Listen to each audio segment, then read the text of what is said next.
හරි සියලු දෙනාටම සුබ දවසක්. අපි අද දවස තුලදී කතා කරන්න බලාපොරොත්තු වෙන්නේ මේ මුලින්ම ඔයාලට කියන්න ඕන දෙයක් තියෙනවා. අපේ මේ පන්තියේ මොකක්ද ප්‍රධාන වශයෙන්ම අපි කොටස් දෙකකට තමයි පන්තිය අරගෙන යන්නේ. කොටස් දෙකකට තමයි අපේ පන්තිය අරන් යන්නේ. මම ඒක පොඩ්ඩක් මුලින් මතක් කරලා ඉන්නම්. අනිත් අය නම් දන්නවා. නමුත් අලුතෙන් සහභාගී වෙන අයගේ දැනගැනීම පිණිස අපි සාමාන්‍යයෙන් පැය දෙකක් අපි පන්ති කරගෙන යන්න බලාපොරොත්තු වෙනවා. එතකොට මේ පැය දෙක තුලදී අපි බලාපොරොත්තු වෙන්නේ පළවෙනි පැය තියෙනවනේ. මේ පළවෙනි පැය තියෙනවනේ. පළවෙනි පැයේදී අපි කරන්නේ මොකක්වත්ම නෙමෙයි. අපි කරන්නේ සාහිත්‍ය කොටස ආවරණය කිරීම. ඒ කියන්නේ පළවෙනි ප්‍රශ්න පත්‍රය. හරිද? ඒ කියන්නේ ඔයාලට ප්‍රශ්න පත්‍ර දෙකක් එනවනේ. ඒකේ පළවෙනි එක. ඊට පස්සේ දෙවෙනි පැයේදී අපි සාමාන්‍යයෙන් කරන විදිහ තමයි මොකද්ද සෝරි අපි කරන විදිහ තමයි ව්‍යාකරණමය පැත්ත කතා කරන එක. හරිද? එතකොට අපි දැන් 2027 අයට තමයි අද මේකදි පටන් ගත්තේ. එතකොට අපි යාලට ආරම්භයේ ඉඳන්ම කතා කරගෙන යනවා. ඊට පස්සේ ඔවුන්ගේ ප්‍රෝග්‍රස් එක සහ ඔවුන්ගේ තත්ත්වයේ තේරුම් අරගෙන අපි ඉදිරි වැඩ කටයුතු වෙනමම කරගෙන යනවා. ඒ නිසා මුලින්ම කියන්න ඕන එතකොට ඒ අලුතින් සහභාගී වෙන අය මතක ඇතිව මේ හරියට එතකොට අපේ මෙන්න මේ ක්‍රමවේදයට ගියාම පස්සේ අපිට ඕනම දෙයක් අර මේ එපා වෙන්නේ නැහැ අපිට හොඳ විදිහකට කරන්න පුළුවන් නිසා තමයි අපි මේ විදිහට මෙන්න මේ ක්‍රමයට අනුගත වෙලා මේ ක්‍රියාවලිය සිද්ධ කරන්නේ. එනිසා අපේ අනිත් අය වුණත් අපේ පන්තිය කරන අනිත් ළමයි වුණත් ඒකට කිසිදු ගැටලුවක් නැතුව ඕන් සිළු දෙනාම මේ ක්‍රමයට කැමති වෙලා වැඩ කටයුතු කරනවා. හරි. අපි අද දවස තුළදී කතා කරන්න බලාපොරොත්තු වෙන්නේ මොකක්වත්ම නෙමේ. අපි ගුත්තිල කාව්වේ එතකොට මේක මම ගිය සතියේ අපේ අනිත් අයත් එක්ක කතා කරා. නමුත් මේ අපි අද අලුතෙන්ම පන්තියක් පටන් ගන්න නිසා ඔවුන්ට ටිකක් තේරෙන්න ඕන නිසාත් ඔවුන්ට එක මේක අපි කරගෙන යන්න ඕන නිසාත් තමයි අපි මේක අද දවස තුලදී කතා කරන්නේ. මොකද අනිත් අයටත් බාධාවක් නොවෙන්න සහ අලුතෙන් සහභාගී වෙන ශිෂ්‍යයෝ කීප දෙනෙක් මට දැනුවත් කරා ඔවුන්ට පන්තියට සහභාගී වීමට අවශ්‍ය නිසා තමයි අපි මේ ක්‍රියාව සිද්ධ කරන්නේ. හරි.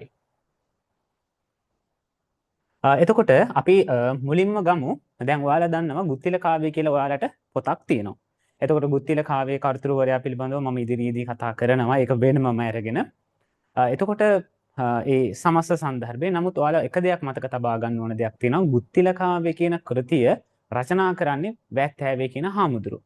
එතකොට 550 ජාතකයේ තියෙන පොතක්. මේ 550 ජාතකයේ කියන පොතේ තියෙන ඉතාම ලස්සන සහ කාලීන අවශ්‍යතාවය. ඒ කියන්නේ ඒ කාලයට ගැලපෙන විදිහට මේ වැත්තෑවේ හාමුදුරුවෝ විසින් මෙන්න මේ කෘතිය රචනා කරලා තියෙනවා. එතකොට මෙන්න මේ කෘතිය රචනා කරපු වැත්තෑවේ හාමුදුරුවෝ විසින් ඉදිරිපත් කරලා තියෙන එකෙන් ඔයාලට ඔයාලගේ විෂය නිර්දේශයට අදාළව ඔයාලට දක්වලා තියෙන්නේ කවි ඒ කියන්නේ 91 වෙනි කවියේ ඉඳලා තමයි ඔයාලට අධ්‍යයනය කරන්න තියෙන්නේ. ඒ කියන්නේ ඔයාලට පරිශීලනය කරන්න තියෙන්නේ.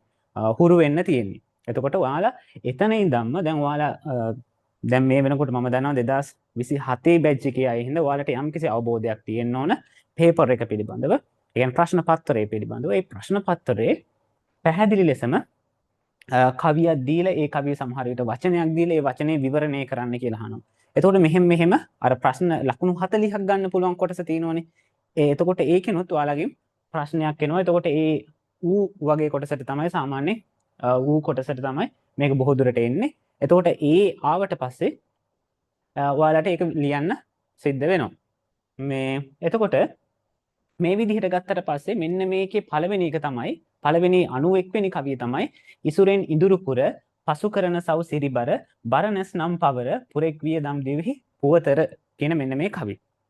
එතකොට මේකෙදී පැහැදිලිවම කියන්න ඕන දැන් සමහර කෙනෙක්ට මේ දැන් අපේ YouTube එකේ අපි මේ වීඩියෝ එක දැම්මට පස්සේ යම්කිසි කෙනෙක්ට මේක බලනකොට මේ ටික අවශ්‍ය නැත්නම් ඔහුට අපි මේ කොටසෙන් පස්සේ කරන ව්‍යාකරණ කොටස බලන්නත් පුළුවන්. හරි. එතකොට මෙන්න මේකේ මේ ඔයාලට මම PDF එක දැම්ම මේ අලුතෙන් පන්තියට සහභාගී වෙන අයට එයාලා මට කියන්නකෝ print out එකක් ගත්තද කියලා. මම මේ PDF එක දැම්මා. ඔයාලට මගේ පොත ලැබෙන්න සලස්වනවා බය වෙන්න එපා. PDF එක ගත්තද අලුතෙන් සහභාගී වෙන අපේ ළමයි? ගත්තද? බය වෙන්න එපා. අපි මොම එක කරගෙන යනවා හරි. එහෙනම් දරුවෝ දැන් ඔයාලට ඒකේ මම දුන්න එකේ සිංහලෙන් වචන ටිකක් දීලා තියෙනවා ඉසුරෙන් ඊට පස්සේ ඉඳුරුපුර ඊට පස්සේ සවුසිරිබර බරණැස් පවර පුරෙක් දඹදිව්හි පුවතර කියලා. එතකොට අපි ඒ ටික විස්තර කරමු. හැබැයි අර යට ටිකේ පදරුත් කියලා තියෙන්නේ. එතකොට ඒකෙදි ඔයාලා පෑන් දෙකක් පාවිච්චි කරන්න ඕන. පළවෙනි පෑනේදී තේරුම ලියනවා. ඒ කියන්නේ පළවෙනි පෑනේදී පළවෙනි පෑන කියන්නේ නිල් පාට පෑන ඔයාලා පාවිච්චි කරනවා නම් ඒකේ තේරුම ලියනවා. මෙන්න ඉන්න මම ඔයාලට ඒක පැහැදිලි කරලා පෙන්නන්න. ඒක පටන් ගන්නකොට අර හරියට අපි ඒක කරන්න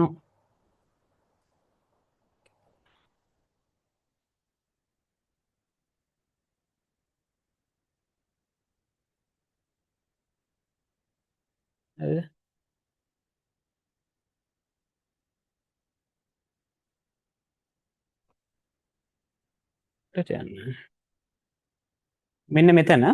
මෙන්න මෙතන මම මේ කියන්නේ මෙතනින් කොටසක තේරුම ලියන්න අනික් කොටසේ වෙන පාට පෑනක් අරගෙන ඒකේ ඔයාලා මේ ටිකේ මේ වෙන විදිහකට ලියන්න ඕන. හරි.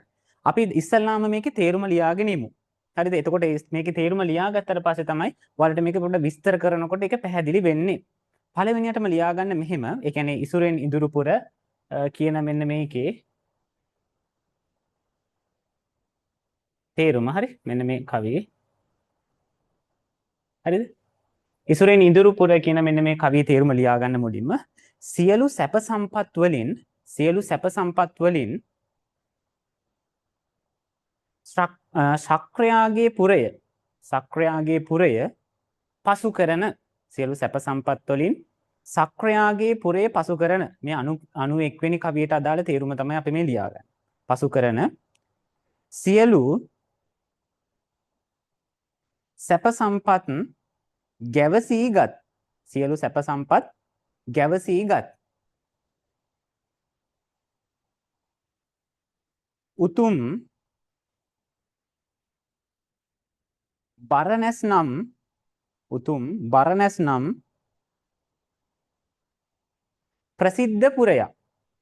බරණැස් නම් ප්‍රසිද්ධ පුරයක් දඹදිව්හි ඒ කියන්නේ ජම්බුද්වීපයේහි නැත්නම් පැරණි ඉන්දියාවෙහි මොකද ඉන්දියාව කියන රට එන්නේ බටහිර ආක්‍රමණත් එක්ක හරිද?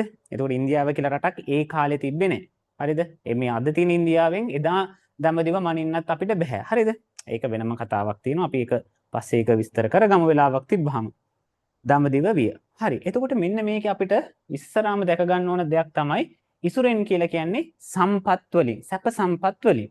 ඒ වගේම තමයි ඉඳුරුපුර කියලා කියන්නේ ඉන්ද්‍රයාගේ පුරය කියන එක. ඒ කියන්නේ සක්‍ර දේවේන්ද්‍රයාගේ පුරය කියන එක. හරිද? මං හිතනවා මේ ඔයාලට අලුතෙන් දාපු අයට ඉඳුරුපුර කියන එක ඉස්සරහින් ඇත්තේ ඉන්ද්‍රයාගේ පුර කියලා. පරණායිගේ පොඩ්ඩක් එතන වෙනසක් තිබ්බා. ඒක පොඩ්ඩක් ගානට එහෙම වෙනසක් වෙන ඇති. ඊට පස්සේ සවුසිරිබර කියලා කියන්නේ සියලු සැප සම්පත්. බරණැස් කියලා කියන්නේ බරණැස් කියන නුවර. බරණැස් නුවර කියන එක අපි ඉස්සල්ලාම දැනගන්න ඕන කාරණා දෙකක් තියෙනවා. පළවෙනි එක තමයි බරණැස් කියන කලින් මේ බරණැස් කියන නුවර තියෙන්නේ කොහෙද කියලා අපි දැනගන්න ඉපේ. බරණැස් කියන නුවර තියෙන්නේ දඹදිව. හරිද? දඹදිව තමයි බරණැස් කියන නුවර තියෙන්නේ. හරිද? සමහර වෙලාවට ඔයාලට විභාගෙට බරණැස් මේ මොකද්ද දඹදිව කියන එක ආවොත් එහෙම මොකද්ද මේ දඹදිව කියලා කියන එක ඔයාලා දැනගෙන ඉන්න ඉපේ.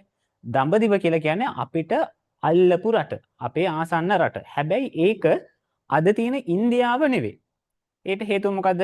ඉන්දියාව කියලා කියන්නේ බටහිර අධිරාජ්‍යයන්. ඒ කියන්නේ බටහිර දැන් අපි දන්නවනේ අපිට වගේම අපිට ආවනේ 1554න් 4 ඉඳන් අපේ රට යම්කිසි පාලන පන්තින් 3ක් පාලනය කරානේ. ඊට පස්සේ අන්තිමට 1796 දී මේ ඉංග්‍රීසි ජාතිකයන් ඇවිල්ලා අපේ රට පාලනය කරන්නේ. එතකොට ඒ දක්වාම ඒ වගේම බලපෑම් ටිකක් ඉන්දියාවටත් ආවා. එතකොට බටහිර මිනිසුන් ආවේ මොකක්වත් නෙමෙයි ඉන්දියාව කියන තැන හොයාගෙන. එයාලා බටහිර ඉන්දු කොදෙව් වලට ගියා. ඊට පස්සේ අපේ මේ ඉන්දියාව කියන ප්‍රදේශයට ආවා. ඉන්දුනීසියාවට ගියා. එතකොට මේ ප්‍රදේශයන් විවිධ පාලකයන් විසින් පාලනය කරා. අපි ඒවා ගැන හිතන්න එපා. එතකොට මෙන්න මේ දඹදිව කියන එකේ කොහොමද මේ දඹදිව කියන වචනේ හැදුනේ කියන එක අපි දැනගන්න ඕන. දඹදිව කියන වචනේ හැදුනේ ළමයි ජම්බුද්වීප කියන එකේ. ජම්බුද්වීප ද්වීප කියලා කියනකොට නැත්තම් දීප කියලා කියන්න පුළුවන්. ඒ ද්වීප කියලා කියන්නේ සංස්කෘත භාෂාවෙන්, දීප කියලා කියන්නේ අපි පාලි භාෂාවෙන්. එතකොට මෙන්න මේ ජම්බු ද්වීපය නැත්නම් ජම්බු මේ දඹදිව කියන එක ගත්තට පස්සේ මෙන්න මේ දඹදිව කියන විශාල රටේ තියෙනවා බරණැස් කියලා නුවර. හරිද? ඒ බරණැස් කියන නුවර පිහිටලා තියෙන ළමයි කාශි කියන ඒ කියන්නේ දැන් ඔයාලා දන්නවනේ ඔයාලා මේ 11යි පන්තියේදී පාඩම් කරලා දෙනවා අංග මගධ කාශි කෝසල වජ්ජ චේතිය මෙහෙම කියලා ජනපද 12 මහා ජනපද කියලා. ඒ කියන්නේ ජනපද 16ක් ගැන ඔයාලා අපි පොඩි කාලෙත් පාඩම් කරලා තිනවා. ඔයාලත් පාඩම් කරලා තියෙනවා. අන්න ඒකේ කාශි කියන දේශය. ඒ කියන්නේ රටවල් ඒ කාලේ හැටියට රටවල් දැන් අද ඉන්දියාව එකක් වුණාට ඉස්සර දඹදිව කියන එකේ රටවල්ම තිබිලා තියෙනවා 16ක්. හරිද? ඒ 16න් එකක් තමයි කාශි කියන දේශය. ඔයාලට වැදගත් දෙයක් තියෙනවා නම් ඔයාලා ඒක ලියා ගන්න ඕන. හරිද? හරි. එතකොට මෙන්න මේ කාශි කියන දේශයේ අගනුවර තමයි මෙන්න මේ අපි කියන බරණැස් කියන නුවර. කාශි කියන දේශයේ කාශි. ඒක ඕන ලියා ගන්න ඕන. මම ලියන්නද? හරිද? මම දීලා තියෙන මේකේ තියෙනවා. හරිද? කාශි කියන දේශයේ අගනුවර තමයි මේ අපි මේ කතා කරන මොකද මේ බරණැස් කියන නුවර. එතකොට මේ දැන් අද වර්තමානයේදී ඔක මේ හඳුන්වන නම තමයි වාරාණසි කියලා. අපි මේ සමහරවිට අපේ ආච්චිලා එහෙම ඉන්දියාවේ ගියාට පස්සේ එයාලා එක එක විදිහට කියනෝනේ අපි වාරාණසියට ගියා වාරාණසියට ගිහලා තමයි දඹදිව ඒක හරිම ලස්සනයි සුන්දරයි කියලා එහෙම අපේ ආච්චිලා කියනවා. අපේ නැන්දලා කියලා මට ඇහිලා තියෙනවා. මම නම් ඉතින් ඉන්දියාවට ගිහිල්ලා නැති හින්දා මම ඒකේ සුන්දරත්වය දන්නේ නැහැ. නමුත් වීඩියෝ වලින් අපි දැකලා තියෙනවා. එතකොට මෙන්න මේ මොකද්ද වාරාණසි ප්‍රදේශය නැත්නම් වර්තමානයේ වාරාණසියත් ඉස්සර කාලේ බරණැස් කියන එක හැදිලා තියෙන්නේ ගංගා දෙකක් අතරමැද පිහිටීම නිසා. මොකක්ද මේ ගංගා දෙක වරණ කියන ගංගාවත් අසි කියන ගංගාවත් දෙක අතර. එතකොට ගංගාවල් දෙකක් මෙහෙට ගිහිල්ලා තියෙනවා. මෙන්න මේ අතරමැද පිහිටපු නිසා ඒකට අපි කියනවා මේ බරණැස් නුවර නැත්නම් වාරාණසි කියන වර්තමානයේ නමින් හඳුන්වන ප්‍රදේශය. එතකොට මෙන්න හරි. ඒක අපි එනවා වචනේ ඉගෙන ගත්තා. හරිද? ඒක ඔයාලට විස්තරයක් දෙන්න අවශ්‍ය නැහැ කියලා මම හිතනවා. හරිද? හරි. එතකොට මේ විදිහට ගත්තට පස්සේ ළමයි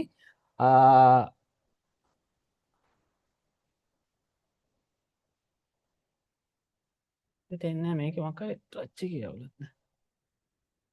හරිද? එතකොට මේ විදිහට ගත්තට පස්සේ පුරෙක් ඒ වගේ ලොකු ව්‍යාකරණ විස්තරයක් නැහැ. දඹදිව ප්‍රසිද්ධ පුවතර කියලා කියන්නේ ප්‍රසිද්ධ කියන එක. ඒ කියන්නේ පුවතර ඔයාලා සිටුවර පුවතනේ. ඒ පුවත කියන එකනේ. හරි. එතකොට පුවතර කියලා කියන්නේ ප්‍රසිද්ධ කියන අදහසින් තමයි තියෙන්නේ. එතකොට මෙන්න මේකේ ඔයාලා තවත් වචනයක් දැනගන්න ඕන. ඉඳුරුපුර කියන එක. එතන ඉඳුරුපුර කියන එක ගත්තට පස්සේ මෙන්න මේකේ ඉඳුරුපුර කියලා කියන්නේ ඉන්ද්‍රයාගේ පුරය. ඉන්ද්‍රයා. හරිද? ඉන්ද්‍රයාට කියන නමක් තමයි ඉඳුරු කියලා කියන්නේ. එතකොට මේ ඉන්ද්‍රයා කියන්නේ කවුද? හරිද? ඉන්ද්‍රයා කියලා කියන්නේ කවුද? සක්‍ර දේවේන්ද්‍රයන්ටනේ. මේ සක්‍ර දේවේන්ද්‍රයන්ට කියන තවත් නමක් තියෙනවා සහසැස් කියලා. හරිද? ඔයාලා මේක දැනගන්න ඕන. සහසැස්. පේනව නේද? සහසැස්. හරිද? සහසැස් කියලා තියෙනවා. නමක් කියනවා. ඒ කියන්නේ සහසැස් කියලා කියන්නේ ඇස් කීයද? ඒ කියන්නේ සහසැස් කියලා කියන්නේ ඇස් 1000ක් කියන අදහස නේද? සහස්. එතකොට මෙන්න මේ සහසැස් කියලා කියන්නේ සක්‍රියාට කියන්නේ හේතුවක් තමයි සහසැස් කියලා. එතකොට මේ සහසැස් කියලා කියන එකේ තේරුම තමයි කියන්නේ හේතුවක් දෙන. ඒකට තමයි Hindu මිත්‍යා කතාවල තියෙනවා ළමයි. Hindu මිත්‍යා කතා කියන දැන් අපේ ওই තියෙනවානේ අන්දරේ ගැන කතාව. හරිද? අන්දරේ ගැන අපේ කතාවක් තියෙනවා ජනප්‍රවාදී.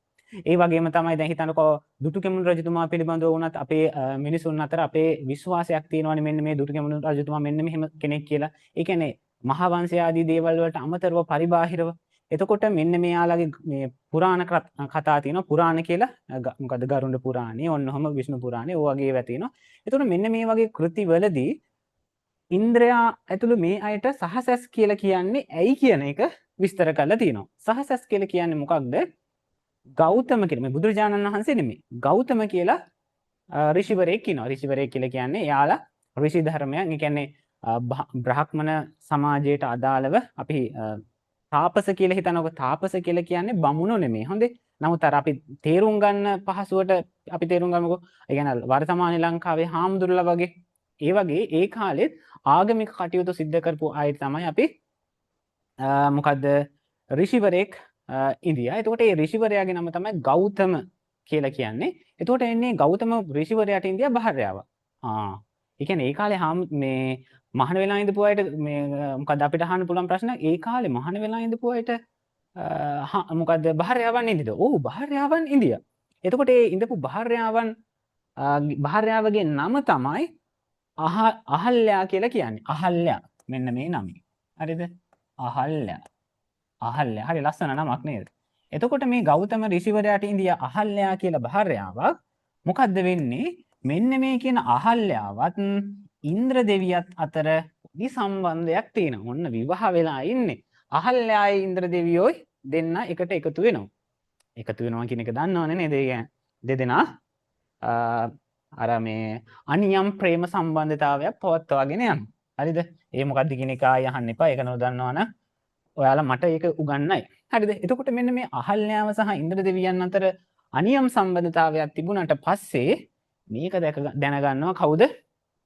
ගෞතම කියන ඍෂිවරයා. ගෞතම ඍෂිවරයාත් ආයි ඕන ගේමක්. ඒ කියන්නේ ඕනම දෙයකට රෙඩි පිටේ ඉඳී මෙයා දැන් තවත් අපිට උතන ප්‍රශ්නයක් කියනවා. කො දෙවියන්ට අච්චර දිව්‍යාංගනාවන් ඉඳලා ගෞතම ඍෂිවරයාගේම නෝනා ගැන හිතුණාද කියලාත් අපිට ඕන ප්‍රශ්නයක් අහන්න පුළුවන් නේද? හරි. අපි මේ ප්‍රශ්නේ අනාගතයට තියලා අපි මේ කතාවට ආවොත් එතකොට මෙන්න මේ ශක්‍ර දේවේන්ද්‍රයා මෙහිම වැඩ කටයුත්තක් කරනකොට මේ ගෞතම ඍෂිවරයා කියන්නේ ඊටාම බලයක් තියෙන මහා තේජසක් තියෙන ඍෂිවරයෙක්. යාට මාරම බලයක් තියෙනවා. ඊට පස්සේ මෙයා මේ අරයට මේ ශාප කරනවා. කොහොමද ශාප කරන්නේ? මේ මිනිස්යාගේ සිරුර පුරාම ඒ කියන්නේ දහසක් මෙයාගේ ශරීරේ පුරාම කාන්තා නිමිති පහළ වෙන්න ඕනේ කියලා.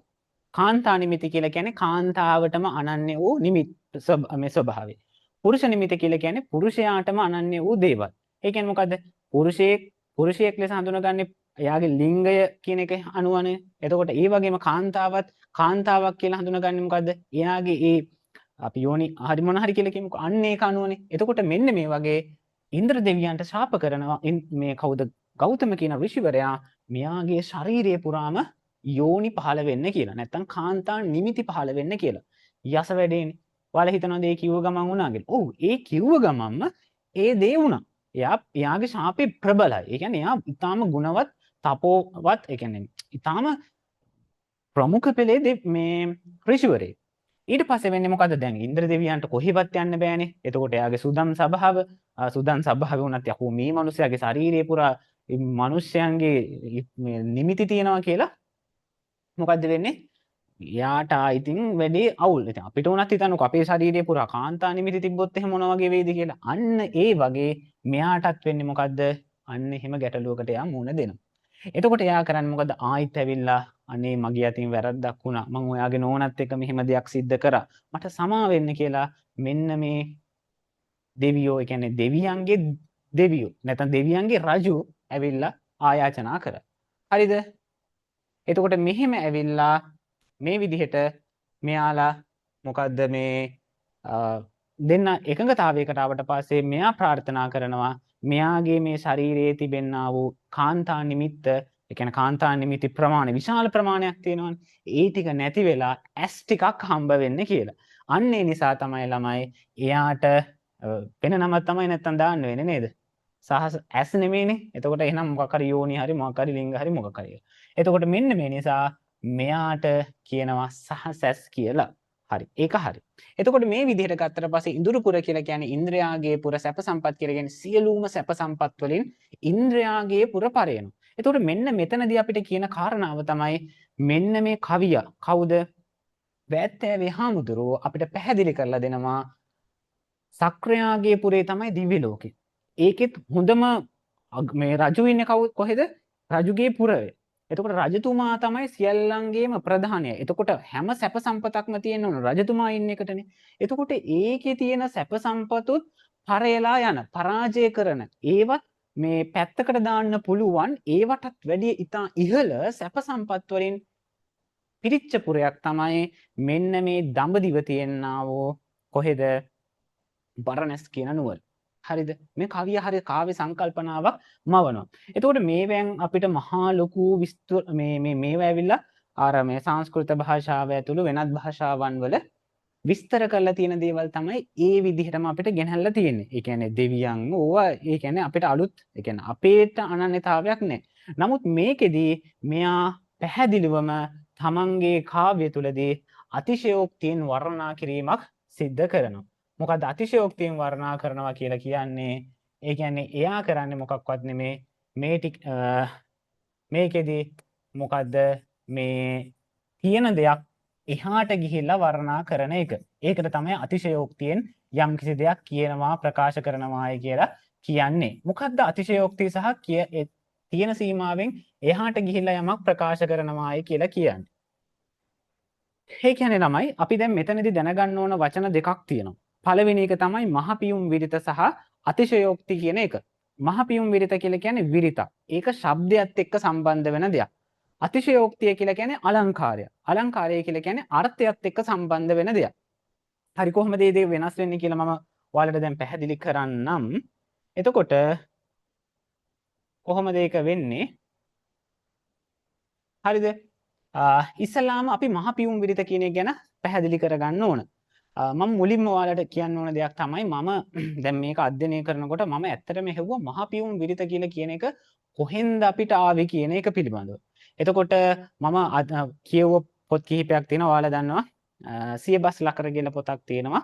එතකොට ඒක අනුරාධපුර යුගයේ රචනා කරපු පොතක්. අර පෙදෙන් බුදු සිරිතෑ බසින්වත් සිරිතෑ කියලා මෙන්න මෙහෙම පොතක් තියෙනවා. එතකොට මම ඒක පරිශීලනය කරනකොට ඒකේ මහා පියුම් විරිතක් ගැන සඳහන් වෙන්නේ. හැබැයි පියුම් ගී කියලා එකක් ගැන සඳහන් කරනවා. මේ දැනුමට ඔයාලට කියන්නේ. මේවා ලොකුවට හිතන්න එපා. හරිද? එතකොට ඒකේ මහා පියුම් විරිතක් ගැන සඳහන් වෙන්නේ නැහැ. ඊට පස්සේ ළමයි එළුසඳස් ලකුණ කියලා දඹදෙණී යුගයේ රචනා කරපු පොතක් තියෙනවා. හරිද? එතකොට ඒ එළුසඳස් ලකුණ කියන පොතත් මම පෙරලලා මුලින් ඉඳන් අගටම බැලුවා. ඇත්තටම මහා පියුම් විරිතක් කියලා එකක් තියෙනවද කියලා. ඒකෙත් නැහැ. හරිද? ඒකේ තියෙන්නේ පියුම් ගී කියලා අර වසම්මියටමත් ඔහොම සෙමපදේ හැර ඔන්නෝම කියලා විස්තරයක් තියෙන්නේ. හරිද? අන්න ඒක විතරයි ඒකේ තියෙන්නේ පියුම් ගීයක් මිසක් මහා පියුම් විරිතක් ගැන සඳහන් වෙන්නේ නැහැ. ඊට පස්සේ මම තව තැන්වලත් හෙව්වා මට ඇත්තටම මේකට මහා පියුම් විරිත කියලා සඳහන් වෙන තැනක් හොයාගන්න අමාරු වුණා. එතකොට මම මේ දවස්වල තවත් හොයනවා මේ මූලාශ්‍රය කොහෙද ඇත්තටම මේකේ තියෙන්නේ කියලා. මම ඒක ඔයාලට මට ලැබිච්ච ගමන් මම ඇත්තටම මහා පියුම් විරිත මේකට කියන්නේ ඇයි කියලා ඔයාලට මම ඉදිරියේදී සඳහන් කරන්න. ඉදිරියේදී ඔයාලට මතක් කරන්න මෙන්න මේක තමයි මූලාශ්‍රය. මෙන්න මේක තමයි මේක තියෙන්නේ කියලා. මොකද මම ඔයාලා අහලා ඇති තියඩෝර් කියලා ඉන්නවා මේ පාදිලිතුමෙක්. ඒ කියන්නේ අපි ෆාදර් කියලා කියන්නේ කතෝලික පූජකයෙක්. ඒ උන්වහන්සේත් මහපියුම් විරිතයේ තියෙනා වූ විරිත් ලක්ෂණ පිළිබඳව පැහැදිලි කරත් මහපියුම් විරිත මොකක්ද කියන එක පැහැදිලි කරලා නැහැ. ඒ කියන්නේ මේකට මහපියුම් විරිත කියලා සඳහන් කරලා නැහැ. ඒ වගේම තමයි ඔයාලා අහලා ඇති ජයවර්ධනපුර විශ්වවිද්‍යාලයේ මහාචාර්යවරයෙක් ඉන්නවා. එයාගේ නම තමයි සුනිල් ආරියරත්න කියලා කියන්නේ. ඔයාලා මේ මහාචාර්යවරයා ගැන නොදන්න කෙනෙක් නෑ. ඔයාලා මොකද්ද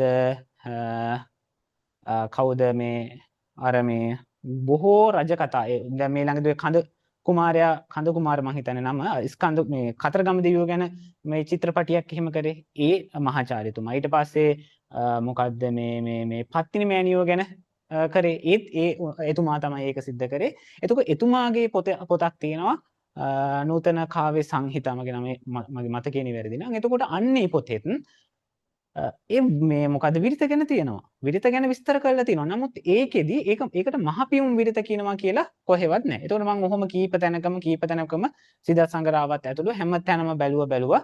නමුත් මට එහෙම එකක් හොයාගන්න බැරි වුණා. ඒ නිසා මම මුලින්ම කියනවා කීප තැනකම හොයලත් මට තාම මේ වෙනකොට හම්බ වෙලා නැහැ ඒකේ මූලාශ්‍රය. නමුත් වර්තමානයේ පිරිස් අතර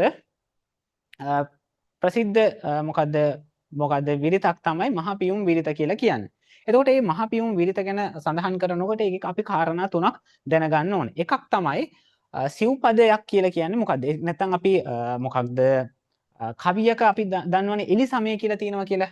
අපි සරලව ගත්තොත් කවියක් ගත්තට පස්සේ ළමයි මෙන්න මෙහෙම පේලි හතරක් තියෙනවනේ. මම අරව ගැන කතා කරන්නේ මොකද මේ මොකද්ද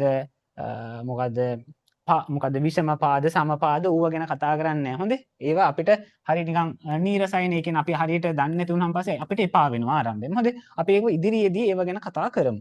එතකොට මෙන්න මෙතනදී එයා එලි සමයක් ගැන කතා කරනවා. අපි මේ කවියත් එක්කම මේක විස්තරය ගමුකෝ. තපරයක් න.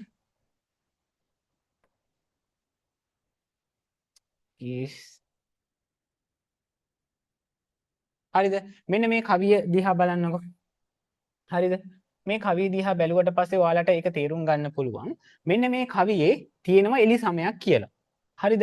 ඒවට තමයි සිව්පද මේ සිව්පද මේ අපි කතා කරන කවියක් හැටියට ගන්න.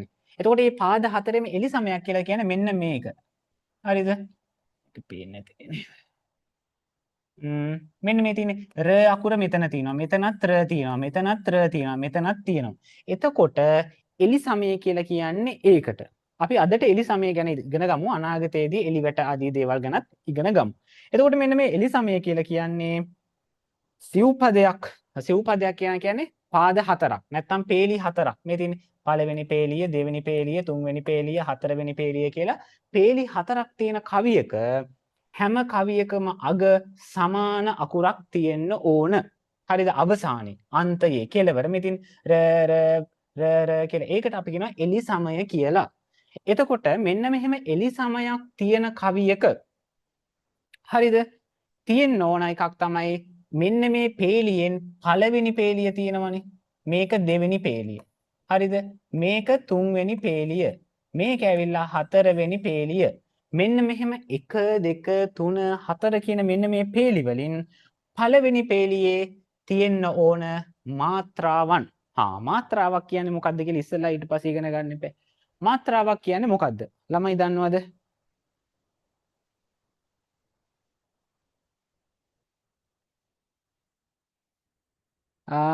සරලව කියන්න සර් පොඩි හොර එකක් කියලා.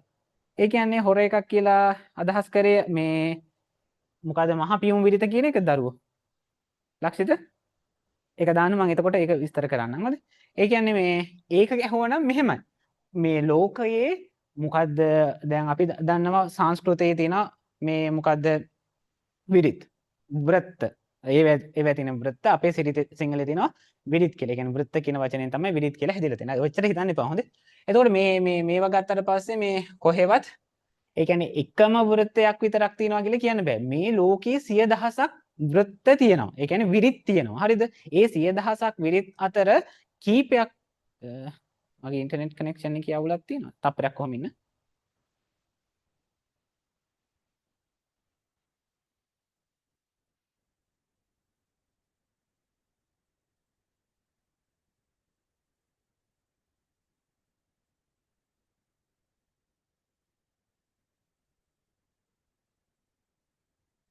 හරි නේද? මාව ඇහෙනව නේද? හරිනේ?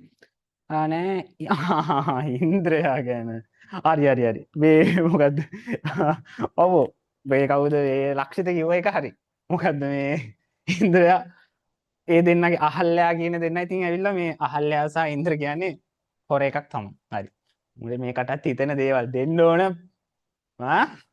හරි කවන්නේ ලක්ෂිත. හරි. අපි එතකොට ගත්තට පස්සේ විරිත් ගැන කතා විරිත් 100,000ක් තියෙනවා. ඒකෙන් ටිකක් තමයි ඒ වැදින් කෝටි ප්‍රමාණය. කෝටියක් කියලා කියන්නේ කෙලවරක් කියන එකනේ. මේක අපිට කෙලවරක් දක්වන්නේ මහා අසංඛ්‍ය ගාණක් තියෙනවා. නමුත් ඒකෙන් ටිකක් තමයි මේ ගෙනහලා තියෙන්නේ. එතකොට ඕනෑම තාලයක් රිද්මයක් එක්ක මේක අපිට ගලපන්න පුළුවන්. හරිද? අපි මේකට එමුකෝ. එතකොට ළමයි ඉස්සලා මේ පොඩි බේසික් දේවල් ඉගෙන ගන්න ඕනේ. නැත්නම් අපිට ලොකු පැවැත්මක් නැහැ. හරිනේ? එතකොට ලක්ෂිත තමයි ලක්ෂිත. හරි. එතකොට මේ විදිහට ගත්තට පස්සේ ළමයි පළවෙනි පේලිය, දෙවෙනි පේලිය, තුන්වෙනි පේලිය, හතරවෙනි පේලිය කියන මේවැ පළවෙනි පේලිය තියෙනවනේ. එතකොට ඒ පළවෙනි පේලියේ මාත්‍රා ගැන කිව්වේ නැහැනේ. මාත්‍රාවක් කියලා කියන්නේ ළමයි මාත්‍රාවක් කියන්නේ දැන් ඔයාලා දන්නව නේද? අසුරක් ගහනවා කියලා කියන්නේ අපි මෙන්න මෙහෙම ගහන්නේ අසුරක්. මෙහෙමනේ අසුරක් ගහන්නේ. ඒ කියන්නේ ඒක අන්නේ ඒ වෙලාව මේ ඔය ගහන ඔය තියෙන අන්න ඕක වෙලාව. එන්න ඒ වෙලාව. ඒක එක වෙලාව ඒක ඉතාම සුළු මොහොතක් නෙමෙයි. මේ බලනකොට ඒ ශබ්දේ ඔය අපි ගහන්නේ අසුරක් ගහන. එතකොට ඒ ශබ්දයත් ආව ඒක වැඩ ඉවර වෙලා ඉවරනේ. මේ අත කරකවන වෙලාව නෙමෙයි. හොඳේ. මේ ඔය ගහන්නේ අපි ඔය එහෙම ගහුවන් එන්නේ නැති අර ගැම්මට හින්දා මෙහෙම ගහන්නේ. හරි. එතකොට අන්න මෙතන මෙහෙටනේ ගහන්න ඕනේ. හරි. අන්න ඒක අසුරක්. ඊට පස්සේ ඊළඟ එක තමයි අපේ ඇහැ තියෙනවනේ මේ අපි ඇහැ ගසන්නේ ඇසිපිය හෙලන්නේ ඇසිපිය හෙලන පමණින් නොවේති දෙවඟන කියලා සැලලිහිණියේ තියෙනව නේද? හරි. එතකොට මේ ඇහැ අපි ගසන වෙලාවක් තියෙනවනේ. අන්න ඒ වෙලාවට අපි කියනවා මාත්‍රාවක් කියලා. ඒ කියන්නේ තප්පරයක්වත් නැති තරන්නේ. තප්පරේනු භාගයක් වගේ ඊටාම මොහොතකට තමයි අපි මාත්‍රාවක් කියලා කියන්නේ. ඔයාලා ඒක ලියා ගන්නවද? මං හිතන්නේ අපේ හාමුදුරුවන්ටත් ලක්ෂිත ඇතුළු අනිත් අයට නම් මං හිතන්නේ ලියා ගන්න අවශ්‍ය වෙන්නේ නැහැ. නමුත් අලුතෙන් එන අය මේක ලියා ගන්න. මාත්‍රාවක් යනු ඒක ලියා ගන්න ඒක ඔයාලා දැනගෙන ඉන්න ඕන. ඔය කොයි හරි තැනකින් ලියා ගන්න. මටත් යාළුවෙක් දෙකේ හරි. මාත්‍රාවක් යනු ඇසිපිය හෙලන මොහොතක් හෝ ඇසිපිය හෙලන මොහොතක් හෝ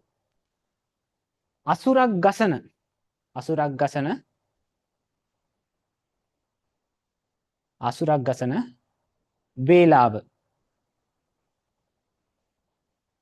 වැනි ඊටාම කුඩා වේලා කාල අපි ගමු මොහොත නැත්නම් කාල පරිච්ඡේදයකට ලොකුයි නේද? කමන කාල පරිච්ඡේදයකට අයිති වෙන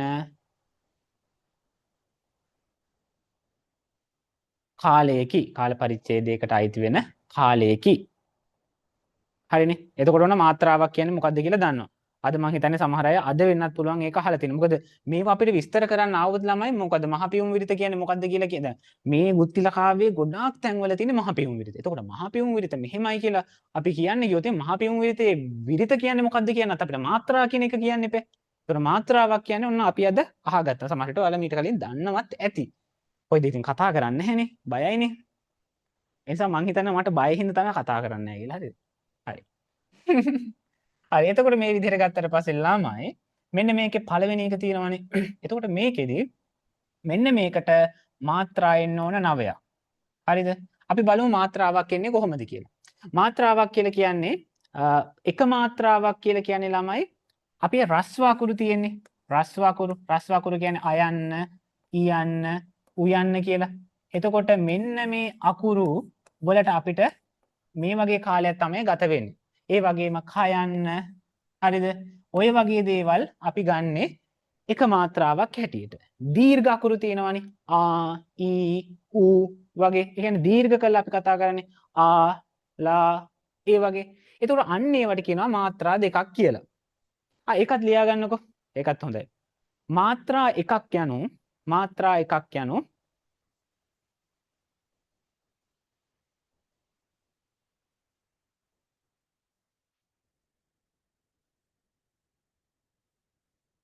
ඊටාම සුළු කාලයකට අයත් වේ. ඊටාම සුළු කාලයකට අයත් වේ.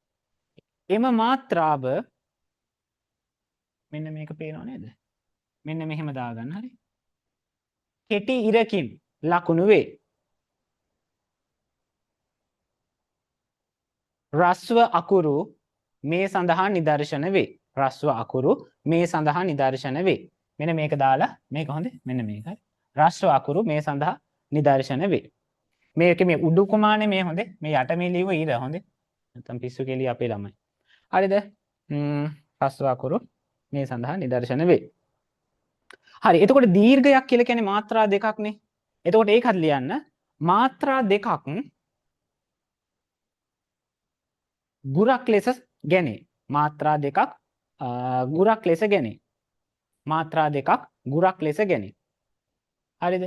මාත්‍රා දෙකක් ගුරක් ලෙස ගැනේ. එය මෙන්න මේක. හොඳ අර U අකුර වගේ හැඩේ සංකේතයක් තමයි තියෙන්නේ. මෙන්න මේ සලකුණ. ඒ කියන්නේ එය මෙන්න මේක දාලා මෙම සලකුණෙන් මෙන්න මේක හරි. මෙම සලකුණෙන් දැක්වේ. U මත් නෙමෙයි නිකන් අර අඩ මෙන්න මෙහෙම වගේ එකක් තියෙන. හරිද? මේ සලකුණෙන් දැක්වේ.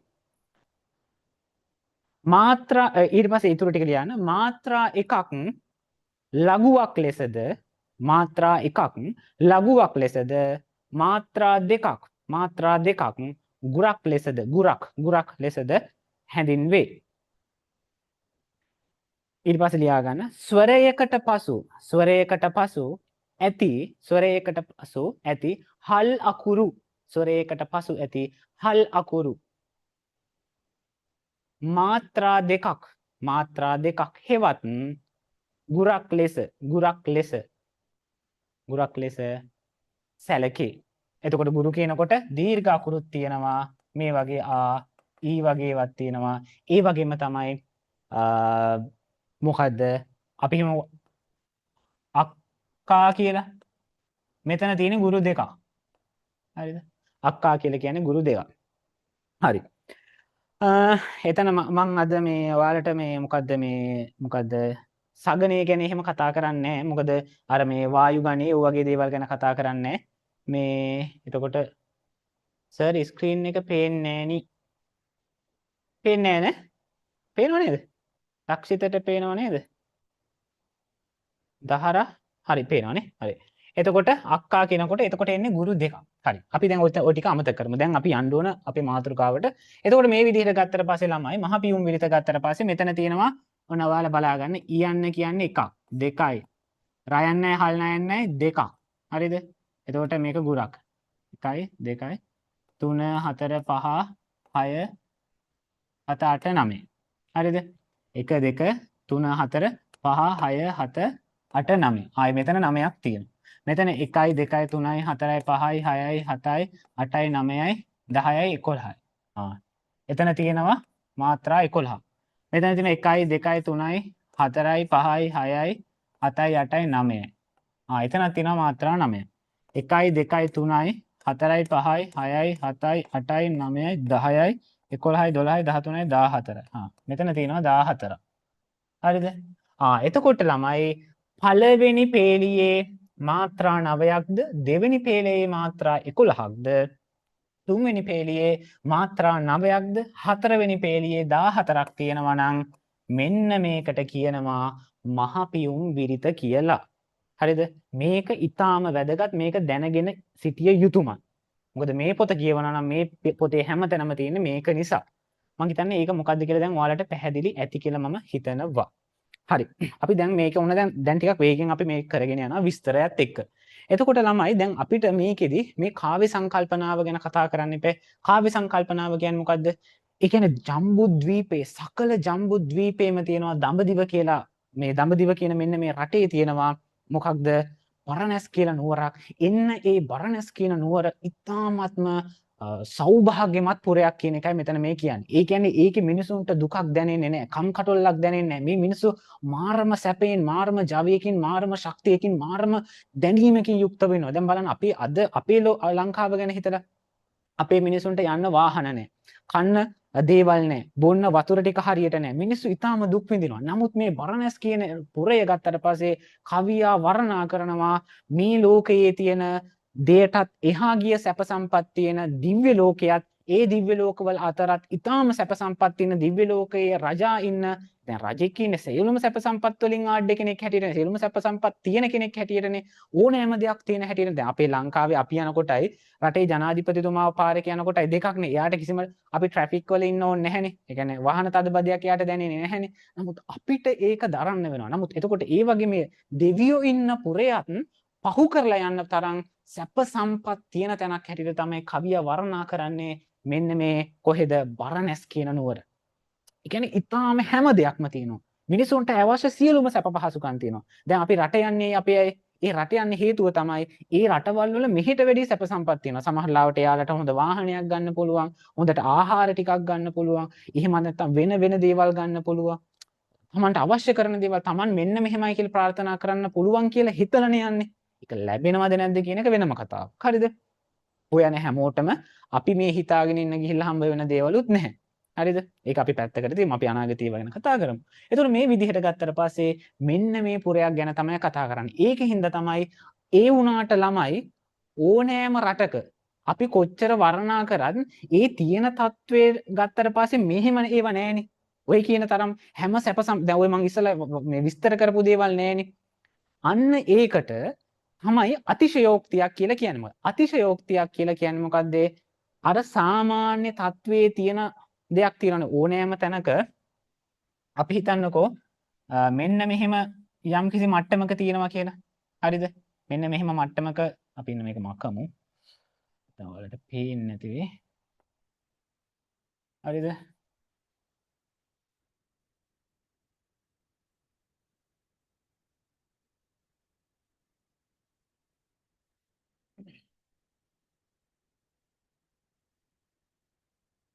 මේක පොඩ්ඩක් පොඩි ගැටලු ටිකක් තියෙනවා.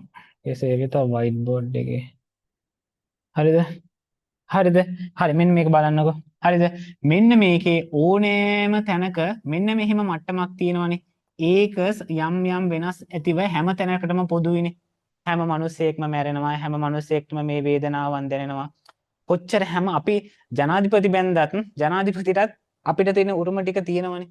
එතකොට මෙයා මේක හැම තැනකටම පොදු දෙයක් තියෙනවනේ. ඒ කියන්නේ හැම තැනම කැලිකසල, හැම තැනම දුගඳ අර අපි කියන්නේ මහගම සේකර කියන්නේ මේ පඩංගු පකිස්ලෑලි ටිම්බෙලෙක්ක තහඩු ගෝනි අස්සෙන් නෙබී බලන කියනවා වගේ මුඩුක්කු ජහජරාව දුගද පිරුණු කානු දිගට කියලා මහගම සේකර ඉතාම ලස්සන විදිහට ලස්සනයි. හැබැයි අවලස්සන ලෝකයක් ගැන ලස්සනට වර්ණනා කරනවනේ.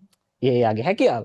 එතකොට මේ වගේ ගත්තට පස්සේ මෙන්න මෙතනත් මෙන්න මේ වගේ තත්වයකට හැමතැනම තියෙන්නේ.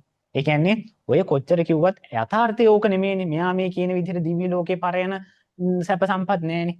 එතකොට මෙන්න මේ තියෙන සාමාන්‍ය తত্ত্বය කවිය කරන්නේ මොකක්ද? මේක තව ටිකක් උඩට ගෙනියනවා. මෙහෙට යනවා. මෙහෙට ගිහිල්ලා මේක මෙහෙට වර්ණනා කරන්න. දැන් අපේ ලෝකයේ ගත්තට පස්සේ මෙහෙම සමහරවිට යටට යන්නේ සමහර වෙලාවට. තවත් එකක මෙන්න මෙහෙම කියලා තව එහාට යන්න පුළුවන්. හැබැයි කොච්චර වුණත් මෙන්න මේ රේන්ජ් එකේ තමයි අපේ ඔය තියෙන රටවල් වැඩ කරන්නේ. නමුත් මෙයා මේ කියන එක මොකද්ද? දිව්‍ය ලෝකයේ හිතන්නකො දිව්‍ය ලෝකයක් මෙන්න මෙහෙම යනවා කියලා. එයාගේ මොකක් හරි හැම දිව්‍ය ලෝකයකටම පොදු එකක් ඇතිනේ. හැම කුලකයක් මේක විදිහටම වැඩ කරන්න ඕන. නැත්නම් ඒකේ කුලකයට දාන්න බැහැනේ. එතකොට මෙයා කියන්නේ මොකද්ද? මෙයාගේ හදා කරන මෙන්න මේ රට මෙන්න මෙතන ඉඳන් මෙහෙට යන්නේ. හරිද? මෙන්න මෙහෙට යන්නේ. ඒ කියන්නේ දිව්‍ය ලෝකයක් පරාජය කරලා එහාට ගිහිල්ලා තියෙනවා. එතකොට මේක අපිට විස්තර කරන්න බෑ. අන්න ඒක තමයි ළමයි කියන්නේ යම් කිසි දෙයක් මෙන්න මේ தત્ත්වයේ සිට කතා කරනවා නම් මෙන්න මේ தત્ත්වයේ සිට කතා කරනවා නම් ඒ කියන්නේ මෙන්න මේක හරි මේ කොටුවක් ගහලා තියෙන්නේ ඒ தત્ත්වයේ ඉඳන් කතා කරනවා නම් ඒකට කියනවා ස්වභාවෝක්තියක් කියලා. ලොකුට හිතන්න එපා හරි. ස්වභාවෝක්තිය කනට හුරු කරගන්න. අපි ඉදිරියේදී ඔය ලොකුට කතා කරා. ඊට පස්සේ ඒ தત્ත්වයෙන් එහාට ගිහිලා යමක් විස්තර කරනවා නම් මෙන්න මේ වගේ උඩ යනවා නම් හරිද? තියෙන தત્ත්වයට එහානේ. ඒකට කියනවා අපි අතිශයෝක්තියක් කියලා. ඒක පහලටත් යන්න පුළුවන්. හොඳේ බැරි කමන්නේ. නමුත් මෙතන ගිහිල්ලා තියෙන උඩටනේ. එතකොට තියෙන தત્ත්වයට වැඩිය මේක ලියා ගන්නකො. අතිශයෝක්ති කියන එක ලියලා ඔය කොහේ හරි අයිනකින් ලියා ගන්න. අතිශයෝක්ති අලංකාරයේ යනු අතිශයෝක්ති අලංකාරයේ යනු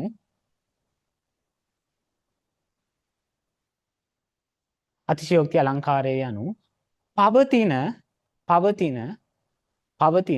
සාමාන්‍ය ස්වභාවය. පවතින සාමාන්‍ය ස්වභාවය.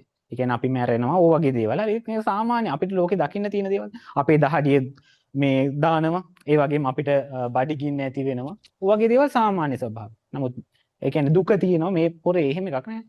පවතින සාමාන්‍ය ස්වභාවයේ ඉක්මවා ගොස්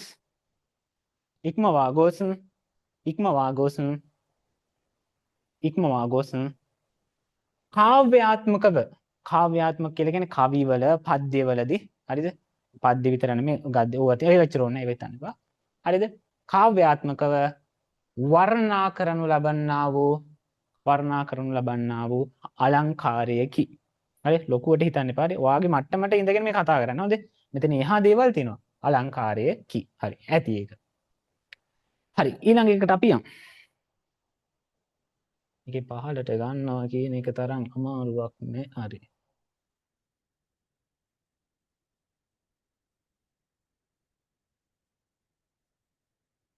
හරි මේක ඊටාම 92 හරි.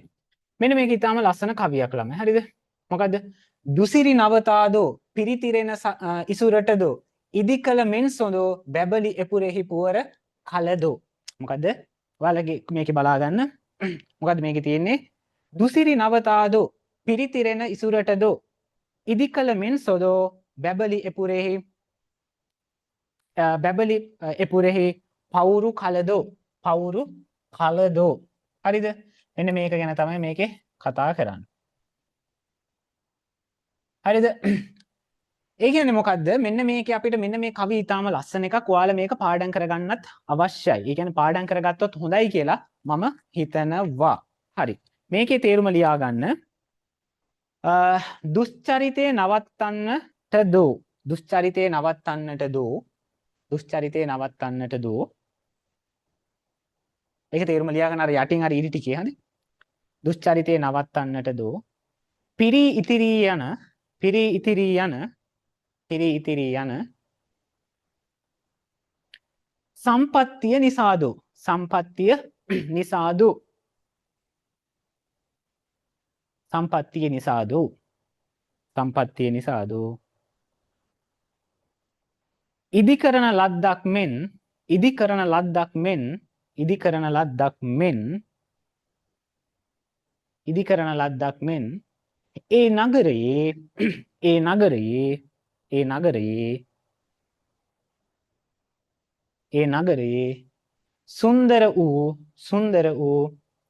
වූ රිදී ප්‍රාකාරය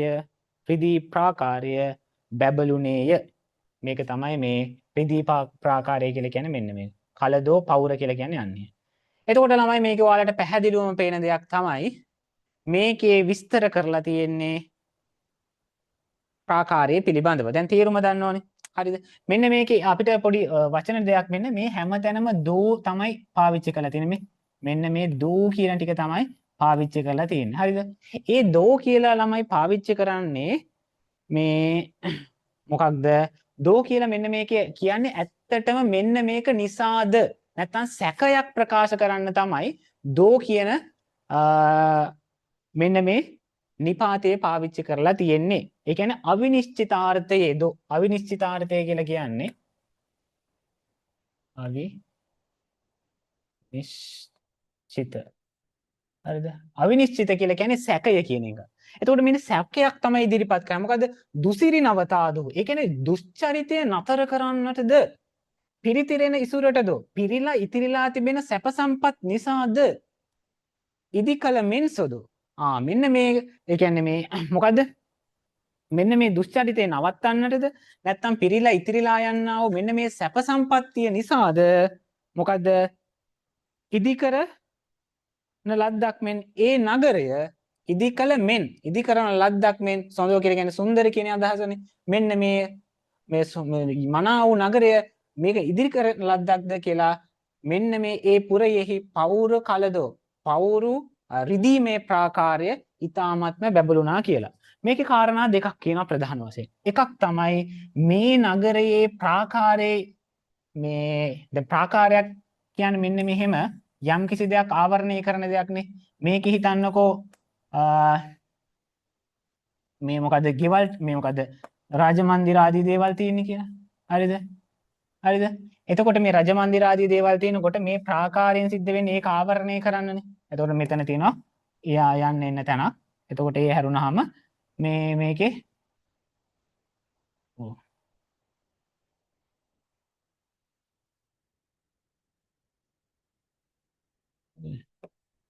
හරිද? යන්න එන්න තැනක් තියෙනවා. එතකොට ඒකේ මේකෙන් ආරක්ෂා කරන එකනේ සිද්ධ කරන්නේ. එතකොට මේ ගමන් ගිහිල්ලා එතකොට මෙන්න මේකෙදි මෙන්න මේ ප්‍රාකාරය හදපු එක ගැන කාරණා දෙකක් කියනවා. එකක් තමයි මේක හදලා තියෙන්නේ මේ නගරය ගත්තට පස්සේ ඇත්තටම සුසිරි මේ මිනිස්සු ඉන්නේ. ඒ කියන්නේ මනාව සිරිත් පිරිත් දන්න ඒ වගේම හරියට හික්මීමක් තියෙන ඕනෑම දෙයක් හරි මනාව තේරුම් ගන්න පුළුවන් විනීතකමක් තියෙන මිනිස්සු පිරිසක් තමයි මෙන්න මේ නගරේ ඉන්නේ. හරිද? එන්න ඒ නිසා මෙන්න මේ වල් වැඩිච්ච මිනිස්සු ඉන්නේ මෙන්න මෙහෙ. ඒ කියන්නේ නගරයෙන් එහා පැත්තේ. ඒ වල් ගැහිච්ච මහා තාඩ මහා ගාඩ මිනිස්සු මෙන්න මේ නගරයට එන එක නතර කරන්නද මේ ප්‍රාකාරය හැදුවේ කියලා කවියට හිතෙනවා හරියටම සැකෙන්. අම්මෝ එහෙම වුණාද? සැකයක්. අඩෝ අහෝ. දැන් ඔයාලා කියන්නේ අඩෝ එහෙමත් වුණාද? දැන් ඔයාලා කියන්නේ අර දැන් කවුරු හරි කොල්ලෙක් කෙල්ලෙත් එක්ක යාළුවා ඒකේ අරුත් එක්කද යාළු උනේ? අන්නේ වගේ මෙතන කියනවනේ අර අන්දරේගේ වගේ ටයිප් එකේ අපි හිතනවා. හැබැයි මෙතන අන්දරේගේ ටයිප් නෑ. හොඳේ අපි හිමු උනාට. මෙයා හරි ලස්සන කාව්‍යසං. ඇත්තට මේක මාරම ලස්සනයි ළමයි. මේක රස විඳින්න ඕනේ ඇස් දෙක පියාගෙන. හරිද? එතකොට මේකේ තියෙනවා මොකද්ද? හරි. දුෂ්චරිතේ නතර කරන්න. එහෙමත් නැත්තම් අන්න ඊළඟ පැත්ත ගන්න ආර්ථිකයේ පැත්ත. මොකද සදාචාරාත්මක පැත්ත වගේම හොඳ දේවල් වගේම තමයි සිල් ගන්නවා වගේ දේවල් වගේම තමයි මේ මිනිස්සුන්ට හොඳට සල්ලි වාගේ තියෙනවා. ඒ නිසා පිරීලා ඉතිරිලා තියෙන සල්ලි ටික මෙහෙම දැන් වතුර උනත් මොකක් හරි දෙයක දැම්මට පස්සේ ඒක ඉතිරිලා ගියොත් එහෙම හතර වටේ ගලාගෙන යනවා. ඔයාලා ගෙවල් හොදනකොට දන්නවනේ නේද? වතුර දැම්මට පස්සේ වතුර පිරෙන්න ගියේ ඇතුලේ එළියට යනවනේ දොරේ. හරිද? කොහෙන් හරි එළියට යන්න එපේ. හරි එළියට යනවනේ. අන්න ඒ නිසා ඒ හැම තැනම සෞභාග්‍ය හැම තැනම සැප සම්පත් ඒව ගලාගෙන ගිහිල්ලා එළියට යන එක නතර කරන්න ප්‍රාකාරයක් බැඳලා තියෙනවා. පවුරක් තියෙනවා. අන්න ඒ නිසාද මෙන්න මේක හැදුවේ කියලා මෙන්න මේක සිද්ධ කරේ කියලා මේ කවිය කල්පනා කරනවා. මෙන්න මේක ඊටාම ලස්සන එකක් ළමයි. මෙතන මේ සොඳෝ කියලා කියන්නේ එයා මොකද්ද? ඒ පවතින වචනය මේ කවියගේ මේ පද්‍ය ආරක්ෂා කරන්න ඕන නිසා විකෘති භාවයට පත් කිරීමක් සිද්ධ කළා දෙනවා. විකෘතියක් කියලා කියන්නේ සාමාන්‍ය භාවිතයට පරිබාහිරව තමයි මෙතන මේ සොඳෝ කියන වචනේ පාවිච්චි කරලා තියෙන. සාමාන්‍ය භාවිතයට පරිබාහිරව කියලා කියන්නේ මොකක්වත් නෙමේ. අපි සාමාන්‍යයෙන් පාවිච්චි කරන්නේ ඒ වචනය මේ මොකද්ද සොඳෝ කියන වචනය. එතකොට ඒකේ මෙයා කවියේදී ඒක පාවිච්චි කරලා තියෙනවා මොකද්ද මේ සුන්දර සොඳ කියන අදහසනේ. එතකොට මේ සොඳ කියන එක එයා වෙනම ස්වභාවයකින් මේ කවි සමයේ එලි සමය රැකගන්න කවියේ එලි සමය රැකගන්න ඕ අකුර පාවිච්චි කරලා එතන මේ ඕ ශබ්දය පාවිච්චි කරලා එයා වෙනස් ස්වභාවයකට පත් කරලා තියෙනවා. එතකොට මේ විදිහට ගත්තට පස්සේ මේක ඊටාම ලස්සන කාව්‍ය ප්‍රවේශයක් කියලා අපිට ළමයි හඳුන්වන්න පුළුවන්. හරි. එතකොට මේකේ අපිට දැනගන්න ඕන ටික වචන ටික තමයි ඉසුරට කියලා කියන්නේ ඓශ්චර්යයට, සොඳෝ කියලා කියන්නේ සුන්දර අර මම ඉස්සලා කිව්වේ. ඊට පස්සේ පෞර කියන්නේ ප්‍රාකාරය, කලදෝ කියලා කියන්නේ කාල දහුත් කාල මේවා නැති ලියාගත්තත් අවුලන්නේ. කාල දෞත කියන මේ පදයෙන් තමයි කලදෝ කියන එක හැදිලා තිනේ. ඕක අපිට ඉදිරියට එහෙම වැදගත් වෙනවා. මොකද තත් බව තත් සම්ම වගේ දේවල් වලදී. එතකොට මේ බිඳුනේ තබව නම් වී විමසා දනෝ එහි පියෝ කියලා එහෙම ඔයාලා පාඩම් කරලා තියෙනවා. මේ කියන්නේ අපේ තියෙන භාෂාවෙන් අපිට බෙදලා ගත්ත එකට තමයි තත් බව කියලා කියන්නේ. හරි. මේක අර මේ මං කිව්වේ අර වෙන පෑනකින් ලියා ගන්න ඕනේ කියලා.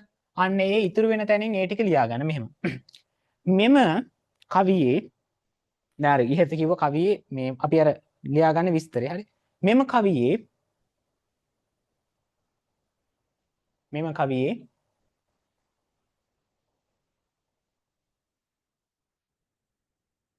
පැවසෙන මෙම කවියෙන් පැවසෙන අර්ථය වනාහි නැත අර්ථය යනු ඊතා විචිත්‍ර වූවකි. ඊතා විචිත්‍ර වූවකි. ඒ කියන්නේ විචිත්‍ර කියන්නේ ලස්සන. ඊටාම සුන්දර වුණ එකක් කියලා කියන්නේ. ඊතා විචිත්‍ර වූවකි. එහිදී කවියා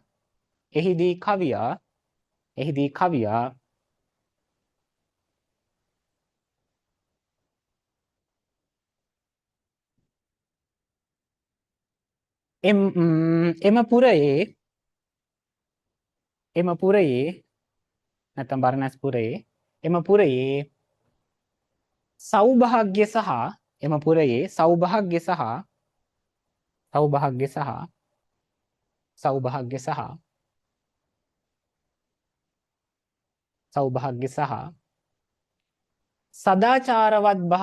සදාචාරවත් භාවය ඒ කියන්නේ සදාචාර කියන්නේ හික්මලා හරි තැම්පත් සිල් ගත්තා වගේ කියන අදහස. සදාචාරවත් භාවය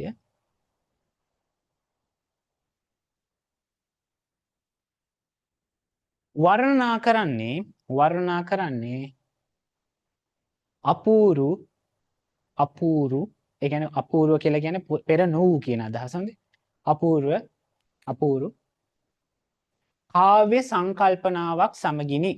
කාව්‍ය සංකල්පනාවක් සමගිනි. අපූර්ව කාව්‍ය සංකල්පනාවක් සමගිනි. එහිදී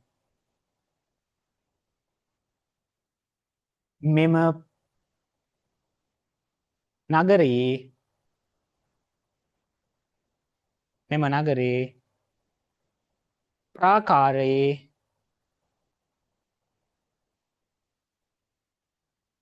විශිෂ්ට භාවය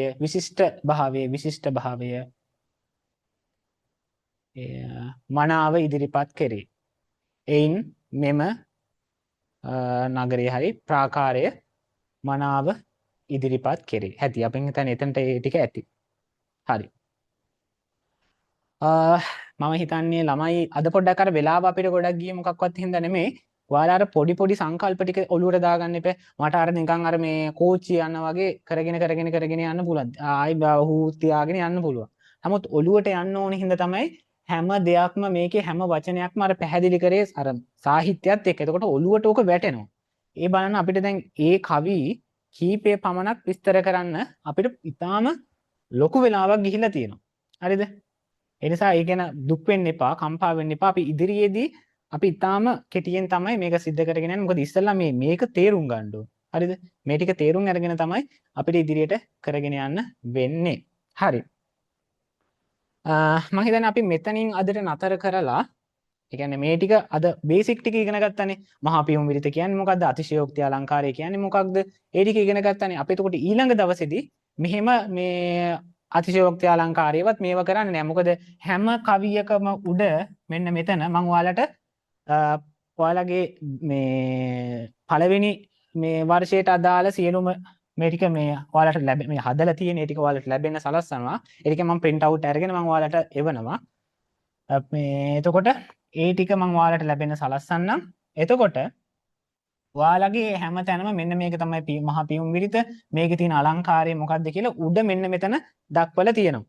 හරිද? එතකොට ඒක දැන් ඔයාලට දුන්න ටියුට් එකේ ඒක පැහැදිලිවම තියෙනවා. ඊටු ටික මම ඔක්කොම ටික ඔයාලට ලැබෙන්න සලස්සනවා හැකි ඉක්මනින්. මේ මොකද සමහර කට්ටිය ඒ කියන්නේ මම අවුරුදු මාසෙන් මාසෙට ඔයාලට මේ පෝස්ට් කරන්නේ. එතකොට ඒ කාලයත් එක ගානට ලැබෙන්න සලස්සන්න. එතකොට ඒ ටික බලා ගන්න. හරිද? එතකොට ආයි මේ මහා පියුම් විරිතයි අතිශෝක්ති අලංකාරය කියන එක අදින් පස්සේ බැරි වෙන්න විදිහක් නැහැ. ඔයාලා අද ගොඩක් දේවල් ඉගෙන ගත්තා. සක්‍ර දේවයන් මේ ඉන්ද්‍ර මේ කියන්නේ අපි අර කතා කරානේ. කපිල ආදී මේ අයගේ. එතකොට මේ දේවලුත් ඔයා දැන් මේ වෙනකොට දන්නවා. ඉන්ද්‍ර පිළිබඳව ඔයාලා කතා වස්තුව දන්නවා. හරිද? හරි. එතකොට මේ ටික ඔයාලා දැන් දන්නවා. හරි. අපි එහෙනම් මේ අද ඊළඟ කොටසට යම් ව්‍යාකරණ පාර්ට් එකට යම්. ව්‍යාකරණ පාර්ට් එකට යම්. ව්‍යාකරණ පාර්ට් එකට යන්න ඕනේ නැත්නම් අපිට වෙලාව මදි වෙන නිසා. ඒ කියන්නේ අපි දැන් දන්නවනේ ව්‍යාකරණ පිළිබඳව කතා කරන කොටස තියෙනවනේ. ඒකට අපි දැන් යමු. හරි. මේ පිළිබඳව ඔයාලට මොන හරි ගැටලුවක් තියෙනවා නම් ළමයි අහන්න. කිසිම ප්‍රශ්නයක් නැහැ. අපි ඒ ටික පොඩ්ඩක් විස්තර කරගෙන මෙයා.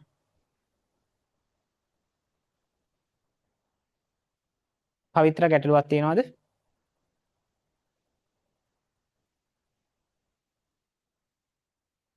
Samsung SMA ගැටලුවක් තියෙනවද? ගැටලුවක් තියෙනවද?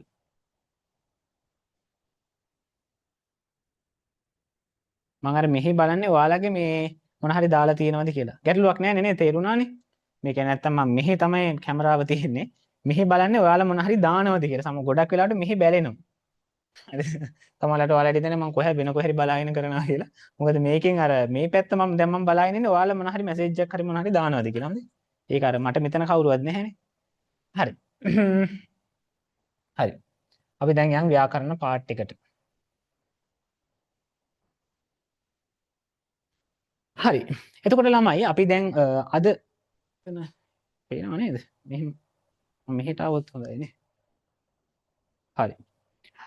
දැන් එතකොට දැන් ඔයාලා අද දවස තුලදී අපි අද කතා කරනවා ව්‍යාකරණය පිළිබඳව ඔයාලා දැනගත යුතු කාරණා කිහිපයක් පිළිබඳව අපි දැන් කතා කරනවා. එතකොට ඒකෙදි පළවෙනි ප්‍රවේශය තමයි අපි අක්ෂරමාලාව කියන එකෙන් තමයි ආරම්භය ගන්න බලාපොරොත්තු වෙන්නේ. ඒ කියන්නේ මේ අක්ෂරමාලාව පිළිබඳව අපි කතා කරනකොට ඔයාලා දැනගත යුතු කාරණා කිහිපයක් තියෙනවා.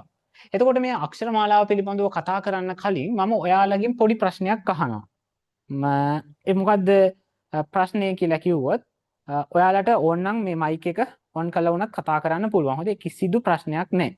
මම කොහොමත් මේ තව මාසයක් විතර මේ මාසෙන් පස්සේ ඊළඟ මාසෙ ඉඳන් අනිවාර්යයෙන්ම වීඩියෝ ඔන් කරන්න කියනවා. හොඳේ. වීඩියෝ ඔන් කරලා තමයි කරන්න ඕන. නැත්තම් මේක බෑ. මේ උඹලා මොනා කරනවද දන්නේ නැහනේ. එක එකත් එක chatද දන්නෙත් නැහැ. මම මෙතන නිකන් කියවනවද දන්නෙත් නැහනේ. ඒ නිසා අනිවාර්යයෙන්ම වීඩියෝ ඔන් කිරීම කියන එක අනිවාර්යයෙන්ම ඔයාලා කරන්න ඕන. ඊළඟ පොඩි දවසක් මම මෙහෙම දුවන්න දෙන්නම් කමන්නේ. හරිද? හරි. එතකොට ළමයි දැන් මෙන්න මේකෙදි අපි දැනගන්න ඕන දෙයක් තමයි අක්ෂර මාලාව පිළිබඳව කතා කරනකොට භාෂාවක තියෙනවා ප්‍රධාන ඒකක කියලා දෙයක්. දැන් අපේ ජීවිතයේ අපිට වැදගත් දේවල් තියෙනවානේ. ඔළුව, මේ කියන්නේ ඔළුවත් එක්ක තියෙන මේ ඉන්ද්‍රියන් ටික අපි ගන්නකො. ඒක වගේම අතපය වගේ දේවල් අපිට ඊටාම වැදගත් දේවල්. එතකොට භාෂාවක් කියන දේවලුත් ප්‍රධාන කොටස් කිහිපයක් තියෙනවා. ඊටාම කුඩා, ඊටාම වැදගත්. මේක අර මේ පුටුවක තියෙන මේ කකුල් හතර වගේ, පුටුවක කකුල් හතර නැත්තම් ඒ පුටුවක පැවැත්මක් නෑ වගේ භාෂාව කියන එකෙත් ඊටාම වැදගත් කකුල් තුනක් තියෙනවා. ඔව් කකුල් තුනේ පුටුත් තියෙනවනේ නේ. උඹලා ඒක දැකලා නැද්ද? හරිද? ඒ වගේ භාෂාවෙත් තියෙනවා ඊටාම තුනක්. වැදගත් තුනක්. හරිද? මෙන්න මේ වැදගත් තුන මොකක්ද? පළවෙනියට ගත්තට පස්සේ අපි මේ මුලින් කෙලවරක ඉඳලා මෙහෙට එමු. දැන් ළමයි පුස්තකාලයක් ඔයාලා දන්නව නේද? පුස්තකාලේ මොනවද තියෙන්නේ? පුස්තකාලේ තියෙන්නේ පොත්. එතකොට මෙන්න මේ පොත් තියෙන පුස්තකාලයේ අපි පොඩ්ඩක් වැරදුනා. හරිද? මොකද පුස්තකාලයක තියෙන පොත්නේ. එතකොට මෙන්න මේ පොතක තියෙන්නේ මොනවද? පොතක තියෙන්නේ මොනවද? මෙන්න මේ පොතක තියෙන්නේ මොනවද? පොතක තියෙන්නේ පිටු. හරි, පිටු තමයි තියෙන්නේ. නමුත් මේ පිටු වලට වැඩිය පොතක් සම්පූර්ණ වෙන්න වැදගත් වෙන දෙයක් තමයි අවශ්‍ය වෙන්නේ. ඒ පොතේ තියෙනවා මොකද? පරිච්ඡේද කියලා එකක්. හරිද? පරිච්ඡේද කියලා. පරිච්ඡේද වලින් තමයි පොතක් හදන්නේ. හරිද? ඔයාලගේ මේ ඉන්ද්‍රියන් වලින් තමයි ඔයාලව නිර්මාණය කරන්නේ. හරිද? හරිද? අස කන මේ කකුල් අතපය වලින් තමයි ඔයාලා මිනිස්සෙක් කියලා තෝරගන්නේ. අනිත් පොතුත් එහෙමයි, හැම දෙයක්ම එහෙමයි. අනිත් සත්තුත් එහෙමයි, අපිත් එහෙමයි. පොතක පරිච්ඡේද කොටකින් පොතක් කියනවා වගේ. හරිද? මේ සරල විදිහටමද මේක නිකන් දාර්ශනිකව එහෙම නෑ, එහෙම පොත් නෑ, එහෙම නෑ කියලා නෙමෙයි. පොඩක් සංකල්පේ තේරුම් ගන්න. හරිද? එතකොට ඒක පරිච්ඡේදයක් කියන්නේ ළමයි ඡේද ගොඩක එකතුවක්. හරිද? ඡේද ගොඩක එකතුවක්. ඒ කියන්නේ ඡේද ගොඩකින් පරිච්ඡේදයක් හැදෙනවා. පරිච්ඡේද ගොඩකින් පොතක් හැදෙනවා. ඡේදයක් හැදෙන්නේ කොහොමද? ඡේදයක් හැදෙන්නේ කොහොමද? ඡේදයක් හැදෙන්නේ ළමයි අපි දැනගන්න ඕන ඡේදයක් හැදෙන්නේ වාක්‍ය ගොඩකින්. හරි. ඔන්න දැන් අපේ පොයින්ට් එකට ආවා. ඡේදයක් හැදෙන්නේ වාක්‍ය වලින්.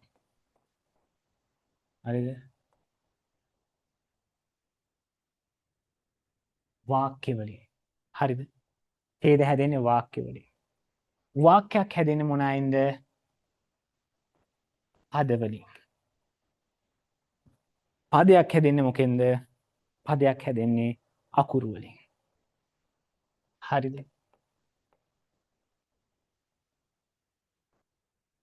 හරිද? සරලව මෙන්න මෙහෙම ගන්නකො. අපි ගමු මෙන්න මෙහෙම එකක්.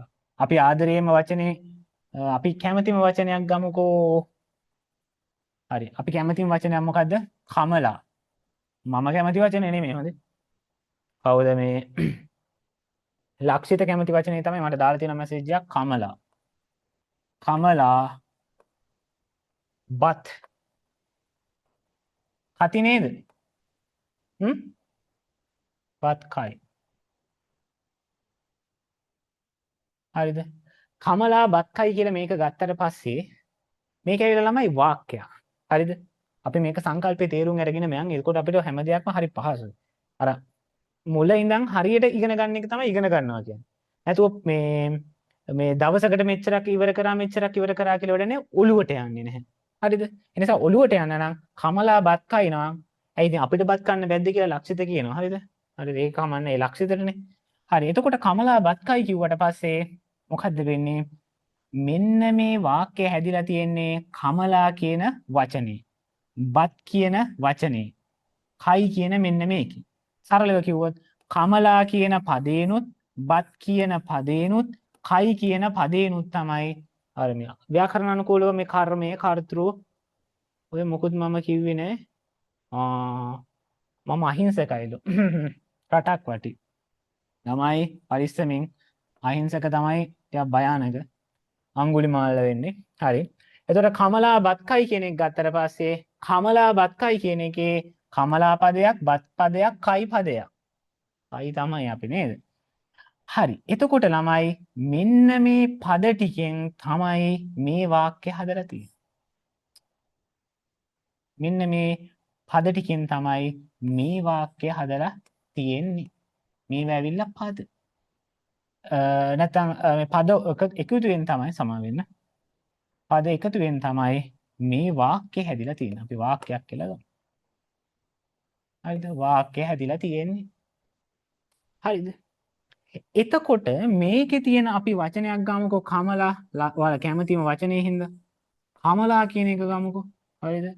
කමලා කියන වචනේ ගත්තට පස්සේ ඒ කමලා කියන වචනේ හැදිලා තියෙන්නේ අකුරු තුනක එකතුවෙන්. හරිද? අකුරු තුනක්. නෑ අකුරු තුනක් නෙමෙයි මේක ඇතුළෙත් අකුරු ටිකක් තියෙනවා.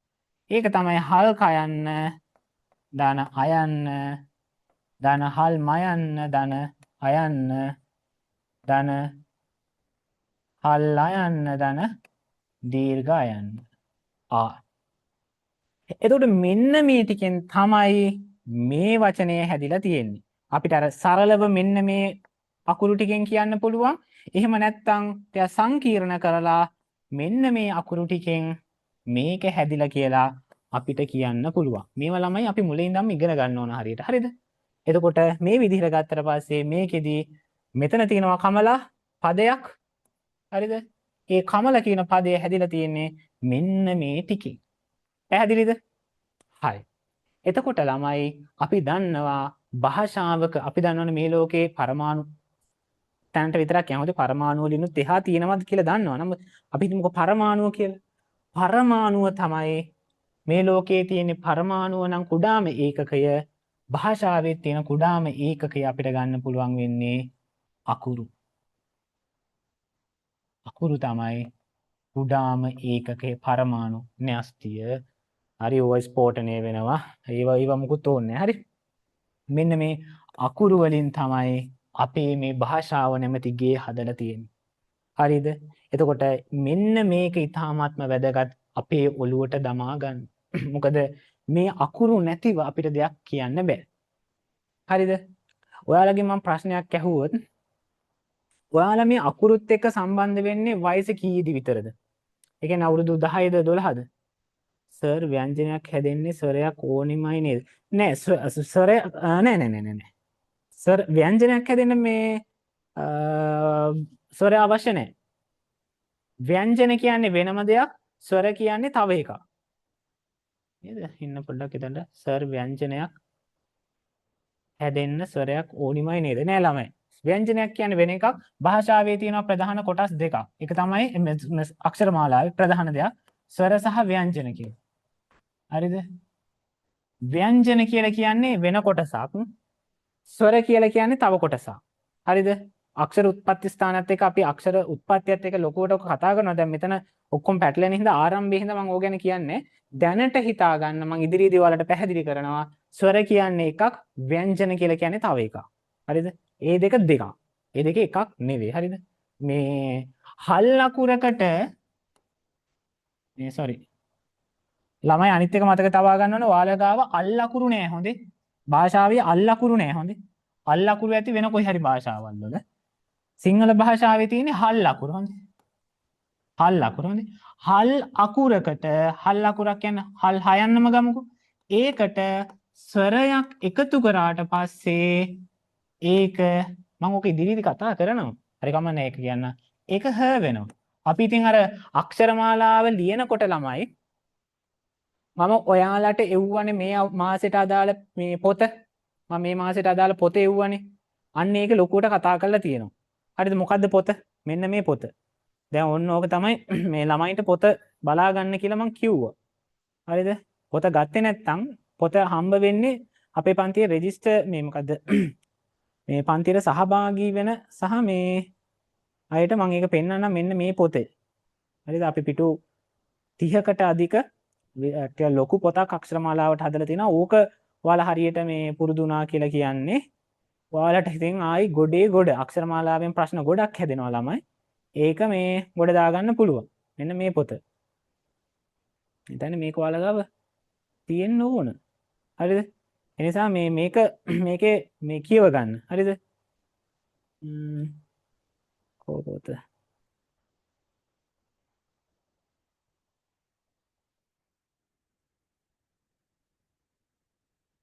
මෙන්න මේ පොත. මෙන්න මම ඔයාලට ස්ක්‍රීන් ෂෙයා කරලා පෙන්නන්න. මේ පොත මම ඔයාලට එවලා තියෙනවා.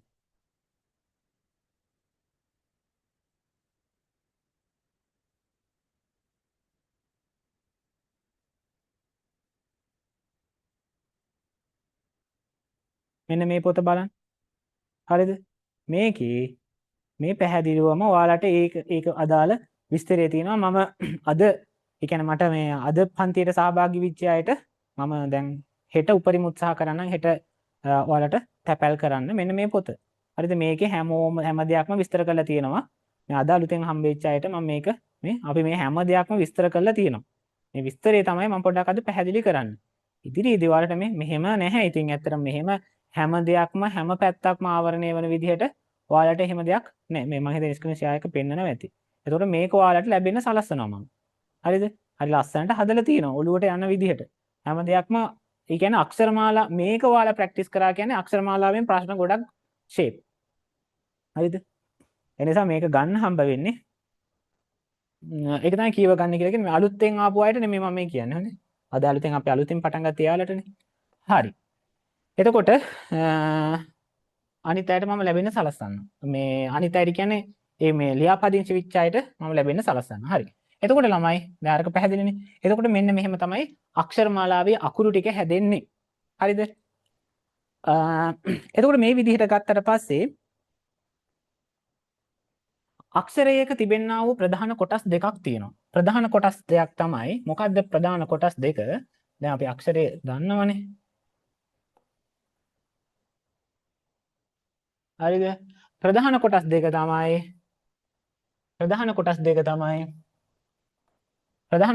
තමයි එකක් තමයි දැන් අපි දන්නවනේ නේද? අපිට ප්‍රධාන වශයෙන් නෑ මම ඔයාලගෙන් ප්‍රශ්නයක් ඇහුවා. කවරේට කොප්පල්ලම දාන්නේ සර් පේන්නේ නෑනේ. ඇයි සර් පොතේ කවරේට මාව පේනව නේද? පේන්නේ නැද්ද? සර්ව පේන්නේ නෑනේ. පේනවා. හරි.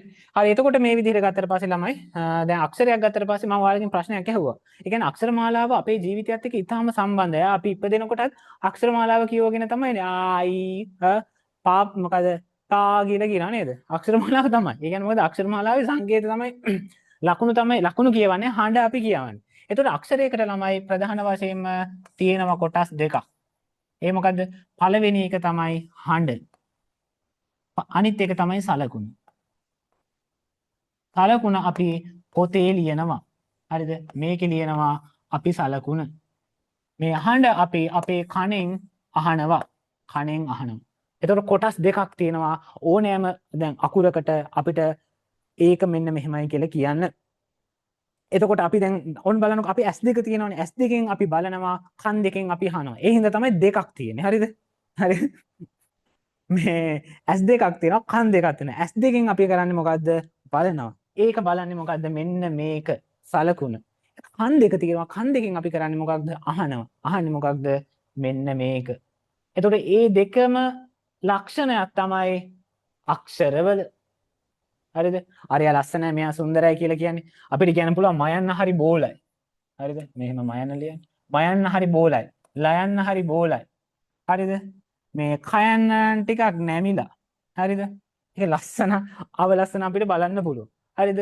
ඒ වගේ යයන්න නම් ටිකක් පාතයි වගේ. හරිද? වන්නේ වගේ අපිට පේන සලකුණ තමයි අපි මනින්න සලකුණ තමයි ඒ අකුරේ තිබෙන මෙන්න මේක. මෙන්න මේ සලකුණ සහ හඬ කියලා කියන්නේ. එතකොට ඕනෑම අක්ෂරයක් ගත්තට පස්සේ අපේ උච්චාරණය කරනකොට අපි කතා කරනකොට මේ අහන්න නම් කො શબ્දයක් නිපදවන්න මෙපා ඒ શબ્දය අපි නිපදවන්නේ මොකද කටින්නේ ඒකට තමයි අපි උච්චාරණය කරනවා කියලා කියන්නේ. මේ උච්චාරණය කිරීමේදී අපි යම් කිසි දෙයක් ප්‍රකාශ කිරීම තමයි සිද්ධ කරන්නේ. හරිද? එතකොට එහෙම දෙයක් අපි ප්‍රකාශ කරාට පස්සේ ඒක ඇහෙන්න ගත්තට පස්සේ කන ඇතුළට ගියාට පස්සේ ඒක ඇහුණා කියලා කියනවා. ඒ කියන්නේ ශ්‍රව්‍ය ගෝචරයි. ඒ කියන්නේ සවනට වැටුණා, කනට වැටුණා කියන අදහස. කනට වැටුණා කියන අදහස. එතකොට මේ විදිහට ගත්තට පස්සේ ළමයි අක්ෂරයක් ගත්තට පස්සේ අක්ෂරයක ඔන්න ඔය ලක්ෂ දෙක තියෙනවා. එන්න ඒ නිසා අක්ෂරය කියන එක අපි ලස්සනට නිර්වචන කරනවා. මොකක්ද? අක්ෂර. අක්ෂර කියන එක හැදෙන්නේ මොකක්ද? අක්ෂ ධන ර කියන ශබ්ද දෙකේ එකතුවෙන්. අක්ෂ ධන ර කියන ශබ්ද දෙකේ එකතුවෙන් තමයි අක්ෂර කියන එක හැදෙන්නේ. එතකොට අක්ෂර කියලා කියන්නේ මම මේ ඔයාලා ලියා ගන්න අවශ්‍ය නැහැ මේ මම මේකේ මේ ඔයාලට මේක හදලා තියෙන ටියුට් එක ලැබෙන සලස්සන්නම් අලුතෙන් ආපු ළමයි. හොඳේ. හරි මේව ලියා ගන්න අවශ්‍ය නැහැ. ලියාගත්තත් කමන්නේ අමතර කාරණාවක් තිබ්බොත්. ලියා ගන්නකො කමන්නේ. ලියා ගන්නකො. හරි. එතකොට මේකේ අක්ෂ කියලා කියන්නේ අර්ථය ඒ කියන්නේ මේ මුද්‍රාව නැත්තම් සලකුණ කියන එක. අක්ෂ කියන එකේ අදහස තමයි සලකුණ කියන එක. හරිද? සලකුණ. සලකුණ කියන අදහස. හරිද? ඊට පස්සේ ර කියලා කියන්නේ මොකක්ද? හඬ කියන එක. හඬ කියන අදහස. ඒ කියන්නේ අක්ෂ කියලා කියන්නේ සලකුණ, ර කියලා කියන්නේ හඬ. හරිද? එතකොට මේ විදිහට ගත්තට පස්සේ අපිට අක්ෂරය කියලා කියන්නේ මොකක්ද? සලකුණක් සහ හඬකින් යුක්ත යමක් වෙනවා නම් අපිට ඒක කියන්න පුළුවන් අක්ෂරයක් කියලා. ඒකට කියන්න පුළුවන් අපිට අක්ෂරයක් කියලා. පැහැදිලිද ළමයි? තේරුණාද? අක්ෂරයක් කියලා කියන්න පුළුවන් සලකුණකුත් හඬකිනුත් යුක්ත වූයේ යමක්ද ඒකට කියනවා අක්ෂර කියලා. බැරි වෙලා හරි විභාගයට අක්ෂරයක් ඔය කෙටි ප්‍රශ්න වලට එන්න පුළුවන් අක්ෂර කියලා. එතකොට අක්ෂරයක් කියලා කියන්නේ හඬකිනුයි සලකුණකිනුයි යුක්ත වුණේ මොකක්ද? ඒකට කියනවා අපි අක්ෂර කියලා. හරිද? මේ පිළිබඳව දැන් මේක අපි එක නිර්වචනයක්නේ. එතකොට මේකට තවත් දැන් මේක විතරක් නෙමෙයි ළමයි තියෙන නිර්වචන. මේක ගැන එක එක අය එක එක අදහස් කියලා තියෙනවා. එක එක අය එක එක අදහස් කියලා තියෙනවා. දැන් ඔය දැන් අපේ මව් භාෂාව අපේ භාෂාව සිංහල තමයි. සිංහල භාෂාවේ දැන් අපේ අම්මගේ අම්මා ඉන්නවනේ. එයා කවුද? ආච්චිනේ. නේද? වෙන අයත් ඇති. අම්මගේ අම්මා තමයි ආච්චි. එතකොට අපේ භාෂාව තමයි සිංහල. සිංහල භාෂාවේ අම්මා ඉන්නවා. එතකොට ඒ සිංහල භාෂාවේ අම්මට මේ කියන දෙයක් තමයි මොකද්ද? ඒ සිංහල භාෂාවේ ඉන්න අපේ අම්මා අපි හිතනකො අපි දන්න සංස්කෘත භාෂාවයි පාලි භාෂාවයිනේ අපේ අම්මගේ අම්මා සහ තාත්තා. හරිද? අම්මගේ අම්මලා දෙන්න හරි තාත්තයි අම්මයි හරි සිංහල භාෂාව. හරිද? හරිද? මේ දෙන්නගින්න මෙයා එන්නේ. හරිද? හරිද? හැදෙන්නේ බොහෝ දුරට. පස්සේ ඉතින් මෙයාට මේ තව කට්ටිය තව නැන්දම්මලා ඉන්න ඉංග්‍රීසි. හරිද? ඊට පස්සේ වෙන භාෂා. හරිද? අපිට උදව් කරනවා. හරි ඒ කෙසේ වෙතත් අපි ගත්තට පස්සේ මේකෙදි ඊළඟ කාරණේ තමයි මොකක්ද? මේකෙදි අක්ෂර කියන එක ගත්තට පස්සේ ඒකෙදි පාලි භාෂාවෙන් ලියලා තියෙන පොතක කියනවා ක්ෂය නොවන්නේ යමක්ද අක්ෂරයි. මොකක්ද? ක්ෂය. ක්ෂය නොවන්නේ මොකක්ද? ඒක තමයි අක්ෂර කියලා කියන්නේ. ක්ෂය නොවනවා කියලා කියන්නේ මොකද්ද? වයසට යන්නේ නැහැ. නැත්තම් විනාශ වෙන්නේ නැහැ. නැති වෙන්නේ නැහැ. මැරෙන්නේ නැහැ. ඒක ස්ථීරව පවතිනවා. මගේ නිමල ආදරේ. ඒ කියන්නේ අපි කියන්නේ අපි කොල්ලෙක් හරි කෙල්ලෙක් ගත්තට පස්සේ මගේ ආදරේ වෙනස් වුණේ නැහැ. හැබැයි ඇගේ හෝ ඔහුගේ ආදරේ වෙනස් වුණා. ඒකයි මං අද දුක් විඳින්නේ. උඹලා මේ මුම් මාව පාවිච්චි කරා. මොකද මම වෙනස් වුණේ නැහැ. මොකද මට වෙනස් වෙන්න බෑ. මොකද මට වෙනස් වෙන්න ඕන නැහැ. මේ මම තමයි කියලා අපි කියනවා නේද? අන්න ඒ වගේ වෙනස් වෙන්නේ නැති ස්වභාවයක් තියෙන්නේ මොකක්ද? එයාට කියනවා. එතකොට අපිට කියන්න පුළුවන් මම අක්ෂරයක්. මම අක්ෂරයි. එහෙනම් අපි දාගමු කට්ටියට ඔක්කොම අක්ෂරා කියලා. මොකද අක්ෂරා කියලා කියන්නේ? වෙනස් වෙන්නේ නැහැ. හරි මේක නිර්වචනයක් ළමයි. හරිද? නැත්නම් හඬකුත් තියෙනවා මේ සලකුණකුත් තියෙනවානේ. මේක එක නිර්වචනයක්. හොඳයි. අර අපි ඉස්සෙල්ලා එදා කතා කරා නිර්වචනය මොකද්ද? නිරුක්තිය මොකද්ද කියලා. හරි. හරි එතකොට අක්ෂරය කියන එක ගත්තට පස්සේ මොකද්ද? මොකද්ද වෙනස් නොවන නිසා ඒකට අක්ෂර කියනවා කියලා පාලි පොතක් තියෙනවා රූප සිද්ධිය කියලා. ඒකත් ව්‍යාකරණ පොතක්. ඒකෙදි ඒක එහෙම කතා කරලා තියෙනවා කියලා සඳහන් වෙනවා.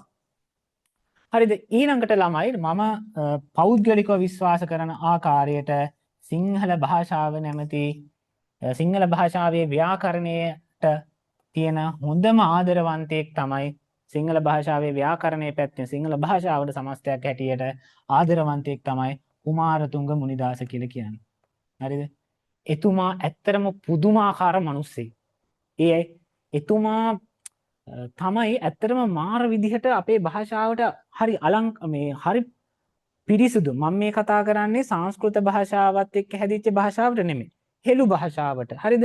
ඒකට මාරම ලස්සන ව්‍යාකරණය පැත්තෙන් මාරම පිරිච්ච පොත් දෙකක් දායාද කරලා තියෙනවා. එකක් තමයි ක්‍රියා විවරණය කියන එක, අනිත් එක තමයි ව්‍යාකරණ විවරණය කියන පොත් දෙක. හරිද? ඒ තරම් අපේ වචනයක පට්ට මිනිස්සේ. හරිද? ඉතාම කෙටි කාලයක් ජීවත් වෙච්ච තරුණ කාලයේදීම මරණයටපත් වෙච්ච ඒක අපේ අභාග්‍යය. ඒක වෙනම කතාවක්. හරිද?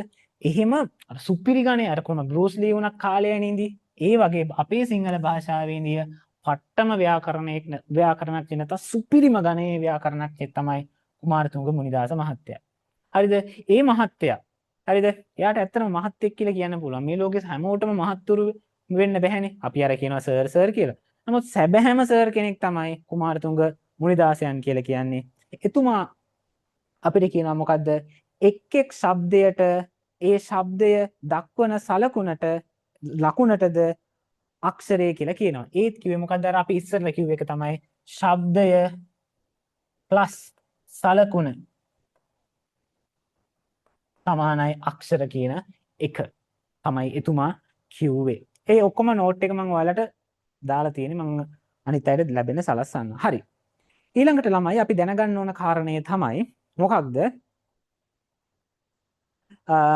අපි අර අකාරාදී පිළිවෙල කියලා කියනවානේ. එතකොට මේ අකාරාදී පිළිවෙල කියලා කියන්නේ මොකද්ද? ඒ සියලුම අක්ෂර පිළිවෙලකට ගලපන එකට තමයි අපි අකාරාදී පිළිවෙල කියලා කියන්නේ. ඒ කියන්නේ සියලුම අක්ෂර පිළිවෙලකට ගලපන එකට තමයි අපි අකාරාදී පිළිවෙල කියලා කියන්නේ. හරිද? අකාරාදී පිළිවෙල කියලා කියන්නේ. එතකොට මෙන්න මේ අක්ෂරයන් වල ප්‍රධාන ලක්ෂණ කිහිපයක් තියෙනවා. හරිද? ඒ අක්ෂරයක අපිට අක්ෂරයේ ස්වභාවය අනුව ප්‍රධාන ලක්ෂණ කිහිපයක් තියෙනවා. පළවෙනි එක තමයි දැන් ඔයාලා දන්නවනේ ළමයි අපි ඉපදෙනකොට ඇඳුමක් ඇඳගෙන ආවේ. හරිද? අපි ඉපදෙනකොට ඉපදෙනකොට ඇඳුමක් ඇඳගෙන ආවේ. ඒකට අපි කියනවා නිර්වස්ත්‍රය කියලා. මොකද්ද? නිර්වස්ත්‍රය කියලා. ඒ කියන්නේ අපි ඉපදෙනකොට ඇඳගෙන ආපු ඇඳුමට තමයි නිර්වස්ත්‍රය කියලා කියන්නේ. මේ මොකද්ද නිර්වස්ත්‍රය කියන්නේ? සරුත් එහෙම එකක් ඇඳගෙන ආවා. අපි ඔක්කොම ඉපදෙනකොට ඇඳගෙන ආපු ඇඳුම තමයි නිර්වස්ත්‍රය කියලා කියන්නේ. නිර්වස්ත්‍රය කියන්නේ මොකක්ද? නිර්වස්ත්‍රය කියලා කියන්නේ ඇඳුමක් නැහැ කියන එක. හරිද? උපන් ඇඳුම කියන එක. හරිද? හරිද? අන්න ඒ වගේ අක්ෂරය වලටත් තියෙනවා මේ ඇඳුමක්. මොකද්ද? ඒක තමයි සමහර අකුරු තියෙනවා ඒවා කොටස් 4කට බෙදන්න පුළුවන්. 1 තියෙනවා, 2 තියෙනවා, 3 තියෙනවා, 4 තියෙනවා. හරිද? එතකොට මෙන්න මේ පළවෙනි එක්කෙනා තමයි නිර්වස්ත්‍රය ඇඳගෙන ආපු අය. හරිද? මේ ලෝකෙට හැමෝම එන්නේ ඒ නිර්වස්ත්‍රය ඇඳගෙන. නැත්තම් උපන් ඇඳුම ඇඳගෙන. නැත්තම් ඇඳුමක් නැතුව.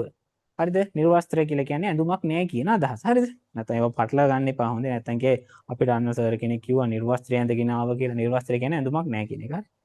එතකොට මෙන්න මෙහෙමත් තියෙනවා මේ වගේ සිංහල භාෂාවෙත් අක්ෂර මාලාව ගැන කතා කරනකොට අකුරු වල ස්වභාවයත් එක්ක එහෙම අකුරු කිහිපයක් තියෙනවා.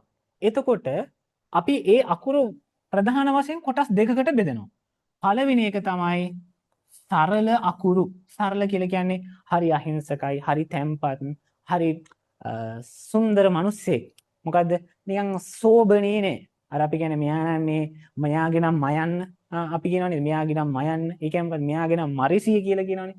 මෙයාගේ නම් මයන්න කිව්වට මෙයා එහෙම කෙනෙක් නේ. එයා හරි සරලයි. එයා මොඩ් නෑ.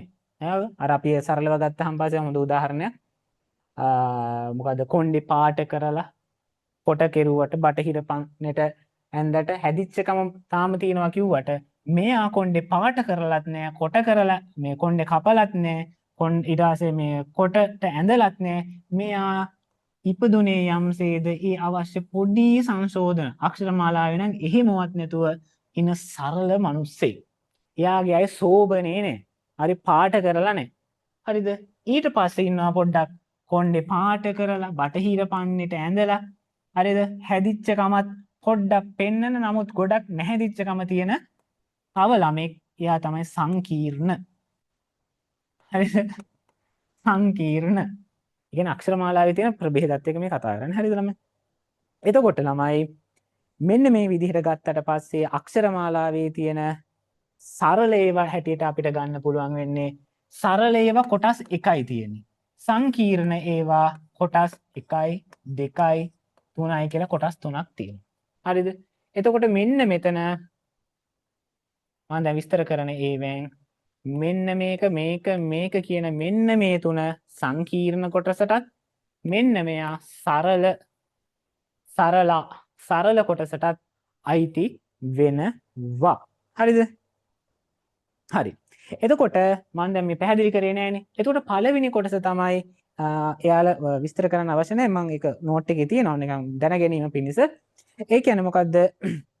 එක් ශබ්දයක් විතරක් තියෙන ඒවට ශබ්ද ගොඩක් නෑ. එක ශබ්දයයි තියෙන. හරි. එක ශබ්දයක් තියෙන ඒවට අපි කියනවා සරල කියලා. එතන උපන් ස්වභාවයෙන්ම ඉන්නවා. එතකොට උදාහරණයක් ලෙස අයන්න, ආයන්න, හරිද? ඊයන්න, හල් කයන්න, හල් ගයන්න, හල් ඡයන්න වගේ අකුරු. හල් ඡයන්න වගේ අකුරු. හරිද? ඒ වගේම තමයි තවත් අකුරු ප්‍රමාණයක් තියෙනවා. හරිද? එතකොට එහෙම නොවන ශබ්ද දෙකක් තියෙන අකුරු. ශබ්ද දෙකක් තියෙන. හල් කයන්නයි අයන්නයි එකතු වුනහම කයන්න වෙනවා. හල් ගයන්නයි අයන්නයි එකතු වුනහම ගා වෙනවා. හරිද? අන්න එහෙම අකුරු තියෙනවා අක්ෂර මාලාවේ. හරිද? ඊට පස්සේ ළමයි තවත් අකුරු ප්‍රමාණයක් තියෙනවා. මොකක්ද? ශබ්ද තුනක්. හරිද? නිරූපණය කරන අකුරු. මොනවාද ශබ්ද තුන? අපි බලන්නකෝ අපි ශ්‍රී ලංකා මාතා කියනවා නේද? හරිද? ශ්‍රී කියන අකුර හැදෙන්නේ මොකද්ද? හල් ශයන්නයි, හල් රයන්නයි, ඊට පස්සේ හල් රයන්නයි, ඊට පස්සේ ඊයන්නයි. හරිද? මෙන්න ශබ්ද තුන. 1යි 2යි 3යි. හරිද? ආන්නේ එහෙම ශබ්දත් තියෙනවා. එතකොට එයාලා තමයි මෙන්න මෙහෙම අය. ඒ වගේම තමයි ළමයි තවත් ශබ්ද ප්‍රේසක් තියෙනවා. එයාලා හැදෙන්නේ ශබ්ද 4කින්. ශබ්ද 4කින්. එතකොට එහෙම ඒවට අපිට ගන්න පුළුවන් ගව් කියන අකුර. ග්‍රව් හොඳේ ග්‍රව් වගේ එකක්. හරිද? එයා හැදෙන්නේ කොහොමද? හරිද? එයා හැදෙන්නේ මොකද්ද? හල් ගයන්න. හල් ගයන්නයි, හල් රයන්නයි, ඊට පස්සේ අව් යන්නයි. sorry. අව් යන්නයි. ඕ යන්න නෙමෙයි. හරිද? අව් යන්නයි. එතකොට මේ අව් යන්න හැදෙන්නේ ළමයි අකුරු දෙකකින්. ඒක තමයි අර අපි සංයුක්ත කියලා කියන අයන්නයි මෙන්න මේ අකුරු දෙකේ. උයන්න sorry. හරිද? එතකොට අන්න ඒ විදිහට ගත්තට පස්සේ ඒ කියන්නේ අයන්න සහ උයන්න කියන අකුරු දෙකෙන් තමයි මෙන්න මේ අකුර හැදෙන්නේ. හරිද? එතකොට මේ විදිහට ගත්තට පස්සේ එතකොට ඒ විදිහට ගත්තට පස්සේ අක්ෂර මාලාවේ මෙතන 4ක් තියෙනවා. හරිද? එතකොට අක්ෂර මාලාව පිළිබඳව කතා කරනකොට මෙන්න මේ කියන දේවල් වලින් යුක්තව තමයි අපේ අක්ෂර මාලාව හැදෙන්නේ. හරියට කිව්වොත් ඉපදිච්ච මිනිස්සෙක් මොඩ් වෙනවා වගේ. හරිද? ඉපදෙනකොට උපන් නැදුමින් ආපු සරල අකුරුත් තියෙනවා. ඒ වගේම ටික කාලයක් ගියාට පස්සේ කොණ්ඩේ හැදුනට පස්සේ ඒක ටින්ට් කරන අයත් ඉන්නවා. හරිද? හරිද? ඊට පස්සේ කොණ්ඩේ මොකද්ද? ටින්ට් කරන මෙන්න මේ වගේ දෙවනි වර්ගයේ අයටත් ඉන්නවා. ඒ කියන්නේ මොකද? ඉපදිලා ඊට පස්සේ මොකද? කොණ්ඩේ ටින්ට් කරනවා. හරිද? ඊට පස්සේ කොණ්ඩේ ටින්ට් කරලා එතකොට ඉපදිච්ච ස්වභාවය ඉපදුනාට පස්සේ කොණ්ඩේ ටින්ට් කරලා පච්ච ගහන අයත් ඉන්නවා. හරිද? ඒ වගේම තමයි එතනිනුත් නතර වෙන්නේ නැතුව තවත් අඟර දඟර දාන අයත් ඉන්නවා. හරි අපි හිමු කොටට අඳිනවා කියලා අපි ඒක නරකද හොඳද කියලා මෙතන අහන්න එපා. ඒක වෙනම ප්‍රශ්නයක්. මෙතනදී මේ සංකල්පේ තේරුම් ගන්න එහෙම අයත් ඉන්නවා. එතකොට මෙහෙම ඉපදිලා ආපු අය කොණ්ඩේ කොට කරලා ඊට පස්සේ පාට කරලා ඊට පස්සේ එහෙම අය ඉන්නවා. සරලව ගත්තොත් ඉපදුනා අපි කලිසම ඇන්දා කමිසේ ඇන්දා.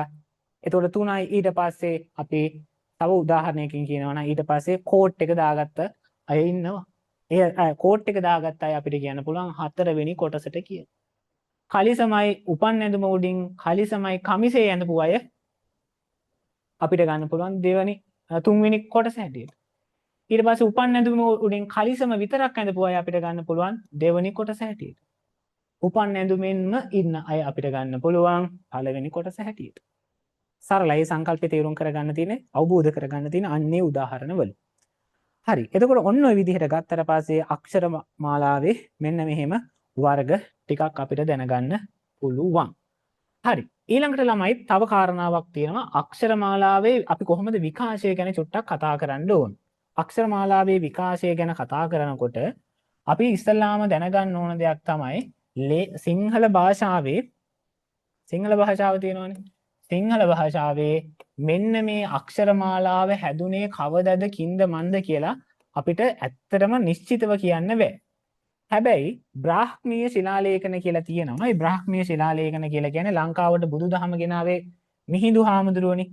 මිහිඳු හාමුදුරුවන්ගේ තාත්තා තමයි ඔය බ්‍රාහ්මීය ශිලාලේඛන කිව්වට පස්සේ බ්‍රාහ්මීය අකුරු ඇත්තටම මාර ඉතිහාසයකටත් උරුමකම් කියනවා. හරිද? එතකොට ඒකේ ලංකාවට අශෝක ශිලාලේඛන වලත් තියෙන අකුරුත් එක්ක සංකලනය වෙලා තමයි අපිට මේ බ්‍රාහ්මීය ශිලාලේඛන වල තියෙන අකුරු ටික හැදිලා තියෙන්නේ. නමුත් මතක තබා ගත යුතු දෙයක් තමයි මෙන්න මේ අපේ දැන් තියෙන රවුම් අකුරුනේ. හරිද? ඒ අර අකුරු නිකන් කූඤ්ඤ වගේ පොඩි පොඩි ස්වභාවයෙන් තියෙනවා. එතකොට මෙන්න මේ අපි මයන්නම ලියමු මයන්න නිකන් පිරිපුන් අකුරක්නේ. හරිද? මේ වගේ රවුම් අකුරුනේ අපිට තියෙන්නේ. මේ යයන්න. හරිද? මෙන්න මේ අකුරු වල ආරම්භය ළමයි ක්‍රිස්තු වර්ෂ හරිද? ක්‍රිස්තු වර්ෂ 7 වෙනි සියවසේ ඉඳන් 7 වගේ තමයි. හරිද? අපිට සාධක සාක්ෂි හම්බ වෙනවා. ක්‍රිස්තු වර්ෂ 7 වෙනි සියවසේ ඉඳන් අපි මොන වලින්ද බ්‍රාහ්මීය අක්ෂර වලින් අපි ඇවිල්ලා තියෙනවා අපේ මේ දැන් වර්තමානයේ මේ පාවිච්චි කරන අක්ෂරවල මුල් ස්වභාවයට. ඒ කියන්නේ මොකද්ද?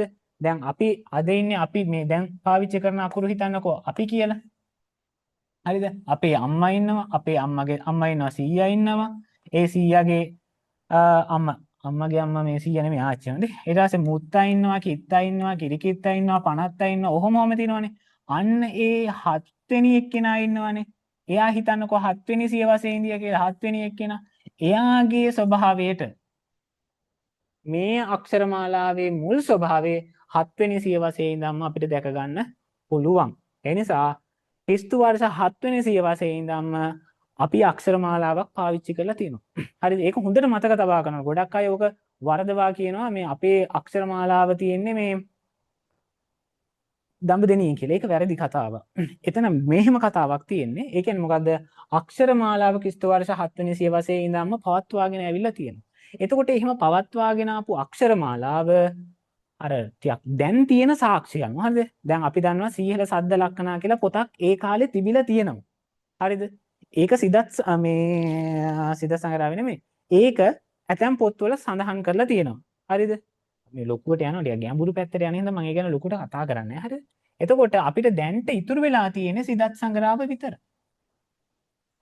ඒ සිදත් සංග්‍රහවේ තමයි මුල්ම සාක්ෂි හම්බ වෙන්නේ අක්ෂර මාලාව විධිමත්ව තියෙනවා කියලා. හැබැයි ඒක අපිට දැන්ට තියෙන සාක්ෂි අනුව මිසක් ඒකින් කියන්න බෑ මීට කලින් අකුරු තිබ්බේ නෑ කියලා. එහෙම නෑ. ඉතින් ශිලාලේඛන වල එතකොට එහෙම නැත්තම් මොනවාද සීගිරි ගීවල සීගිරි කුරුටු ගීත සීගිරියේ කුරුටු ගීත ලස්සනයි කියන්නේ. ලස්සන නම් මම දන්නේ නෑ. හරිද? එහෙම කියනවනේ. එතකොට ඒවැ තියෙන මේ ඒවා එහෙම අපිට කියන්නේ ඒවා අකුරු වලින් තමයි ලියලා තියෙන්නේ. මේ ඔළුවට ගන්න විතරයි ළමයි කියන්නේ මේවා ඉච්චර ලොකුවට හිතන්න එපා. හොඳේ? නැත්තම් පැටලෙනවනේ. එතකොට මේ විදිහට ගත්තට පස්සේ අපිට අනුරාධපුර යුගයේ සිටම හරිද? පළවෙනි රාජධානිය වුණාට ඊට කලින් අපිට රාජධානියක් තිබුණා තම්මැන්නාව. හොඳේ? විජය රජතුමා එහි තමයි ඉඳි. අනුරාධපුරයේ ඉඳන් ඊට පස්සේ අපිට හම්බ වෙන්නේ පොළොන්නරුව පොළොන්නරුවෙන් පස්සේ දඹදෙනිය හම්බ වෙනවා. හරිද? දැන් මේ කාලේ තමයි ඔය අමාවතුර වගේ පොත් එහෙම ලියලා තියෙන්නේ. අමාවතුර මේකෙත් අද කාලේ තියෙන පොත් තියෙනවා. එතකොට ඒවා ලියලා තියෙන මොකක් හරි වෙන අකුරු වලින්ද කියලා අහන්න හිතෙනවා. එහෙම කවුරු හරි කියනවා නම්. හරිද? එතකොට මේකේ දැන් අපි ඔය මම ඔයාලට කිව්වේ මම අර මේ මහපියුම් විරිත කියන එක බලනකොට සියබස් ලකරයක් බැලුවා කියලා. ඒ සියබස් ලකරේ ලියලා තියෙන මෙන්න මේ යුගයේ. හරිද? ඊට පස්සේ පොළොන්නරුව. හරිද? ඊට පස්සේ දඹදෙනිය. එතකොට මෙන්න මෙහෙම ආවට පස්සේ මෙන්න මේ යුග වලින් සිදත් සංග්‍රහවලිය වෙන්නේ මෙන්න මේ යුගයේ. හරිද? සිදත් සංග්‍රහව කියන පොත. ඇයි ඒක සිදත් සංග්‍රහව වැදගත් වෙන්නේ? දැනට තියෙන ලංකාවේ පැරණිතම ව්‍යාකරණ පොත තමයි සිදත් සංග්‍රහව. ඔයාලා මගෙන් අහනවා නම් සර් ඊට කලින් ව්‍යාකරණ පොතක් තිබ්බද කියලා. තිබ්බා ළමයි. තිබ්බේ නැහැ කියන්න බෑ. ඊට කලින් පොත් කිහිපයක්ම තිබිලා තියෙනවා. ඒවා අද වෙනකොට හැබැයි නෑ. ඒ ටික මැරිලා. ඒ කියන්නේ සාක්ෂි නැතු වෙන්නම මැරිලා. විනාශ වෙලා ගිහිල්ලා. හරිද? එතකොට ඒ නිසා අපිට කියන්න බෑ අක්ෂරමාලාවේ ඒවා තිබ්බා කියන එක. හරිද? මේ නොතිබ්බා කියන එක.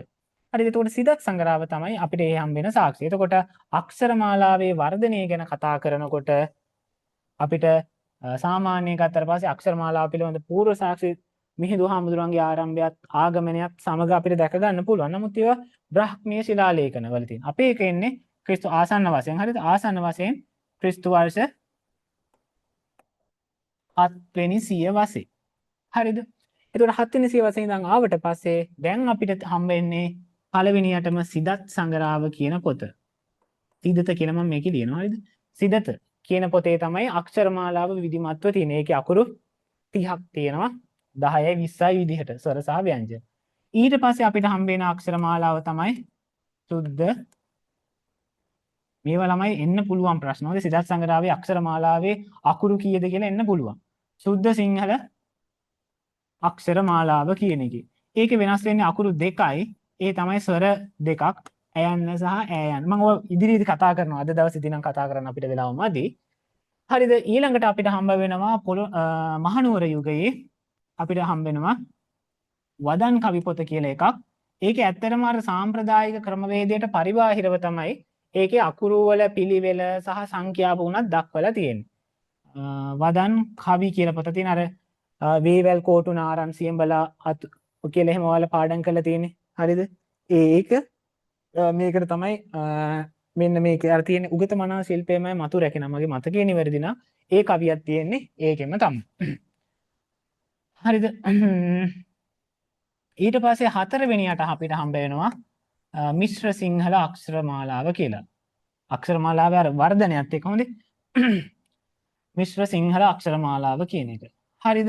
ඊට පස්සේ අපිට හම්බ වෙනවා නූතන සිංහල අක්ෂරමාලාව කියන එක. නූතන සිංහල අක්ෂරමාලාව කියලා කියන්නේ ආර අකුරු 61. මේක තමයි අපි ගොඩක් අධ්‍යයනය කරන්නේ. මේකත් එක තමයි අපි ගොඩක් ළඟින් යන්නේ. ඒකම තමයි ඔය මේ NIA ගේ ජාතික අධ්‍යාපන ආයතනය විසින් 1970 දී ඒ 70 දශකයේදී මේ අපිට ඉදිරිපත් කරපු අක්ෂරමාලා නූතන කියලා විතරක් දාන්න.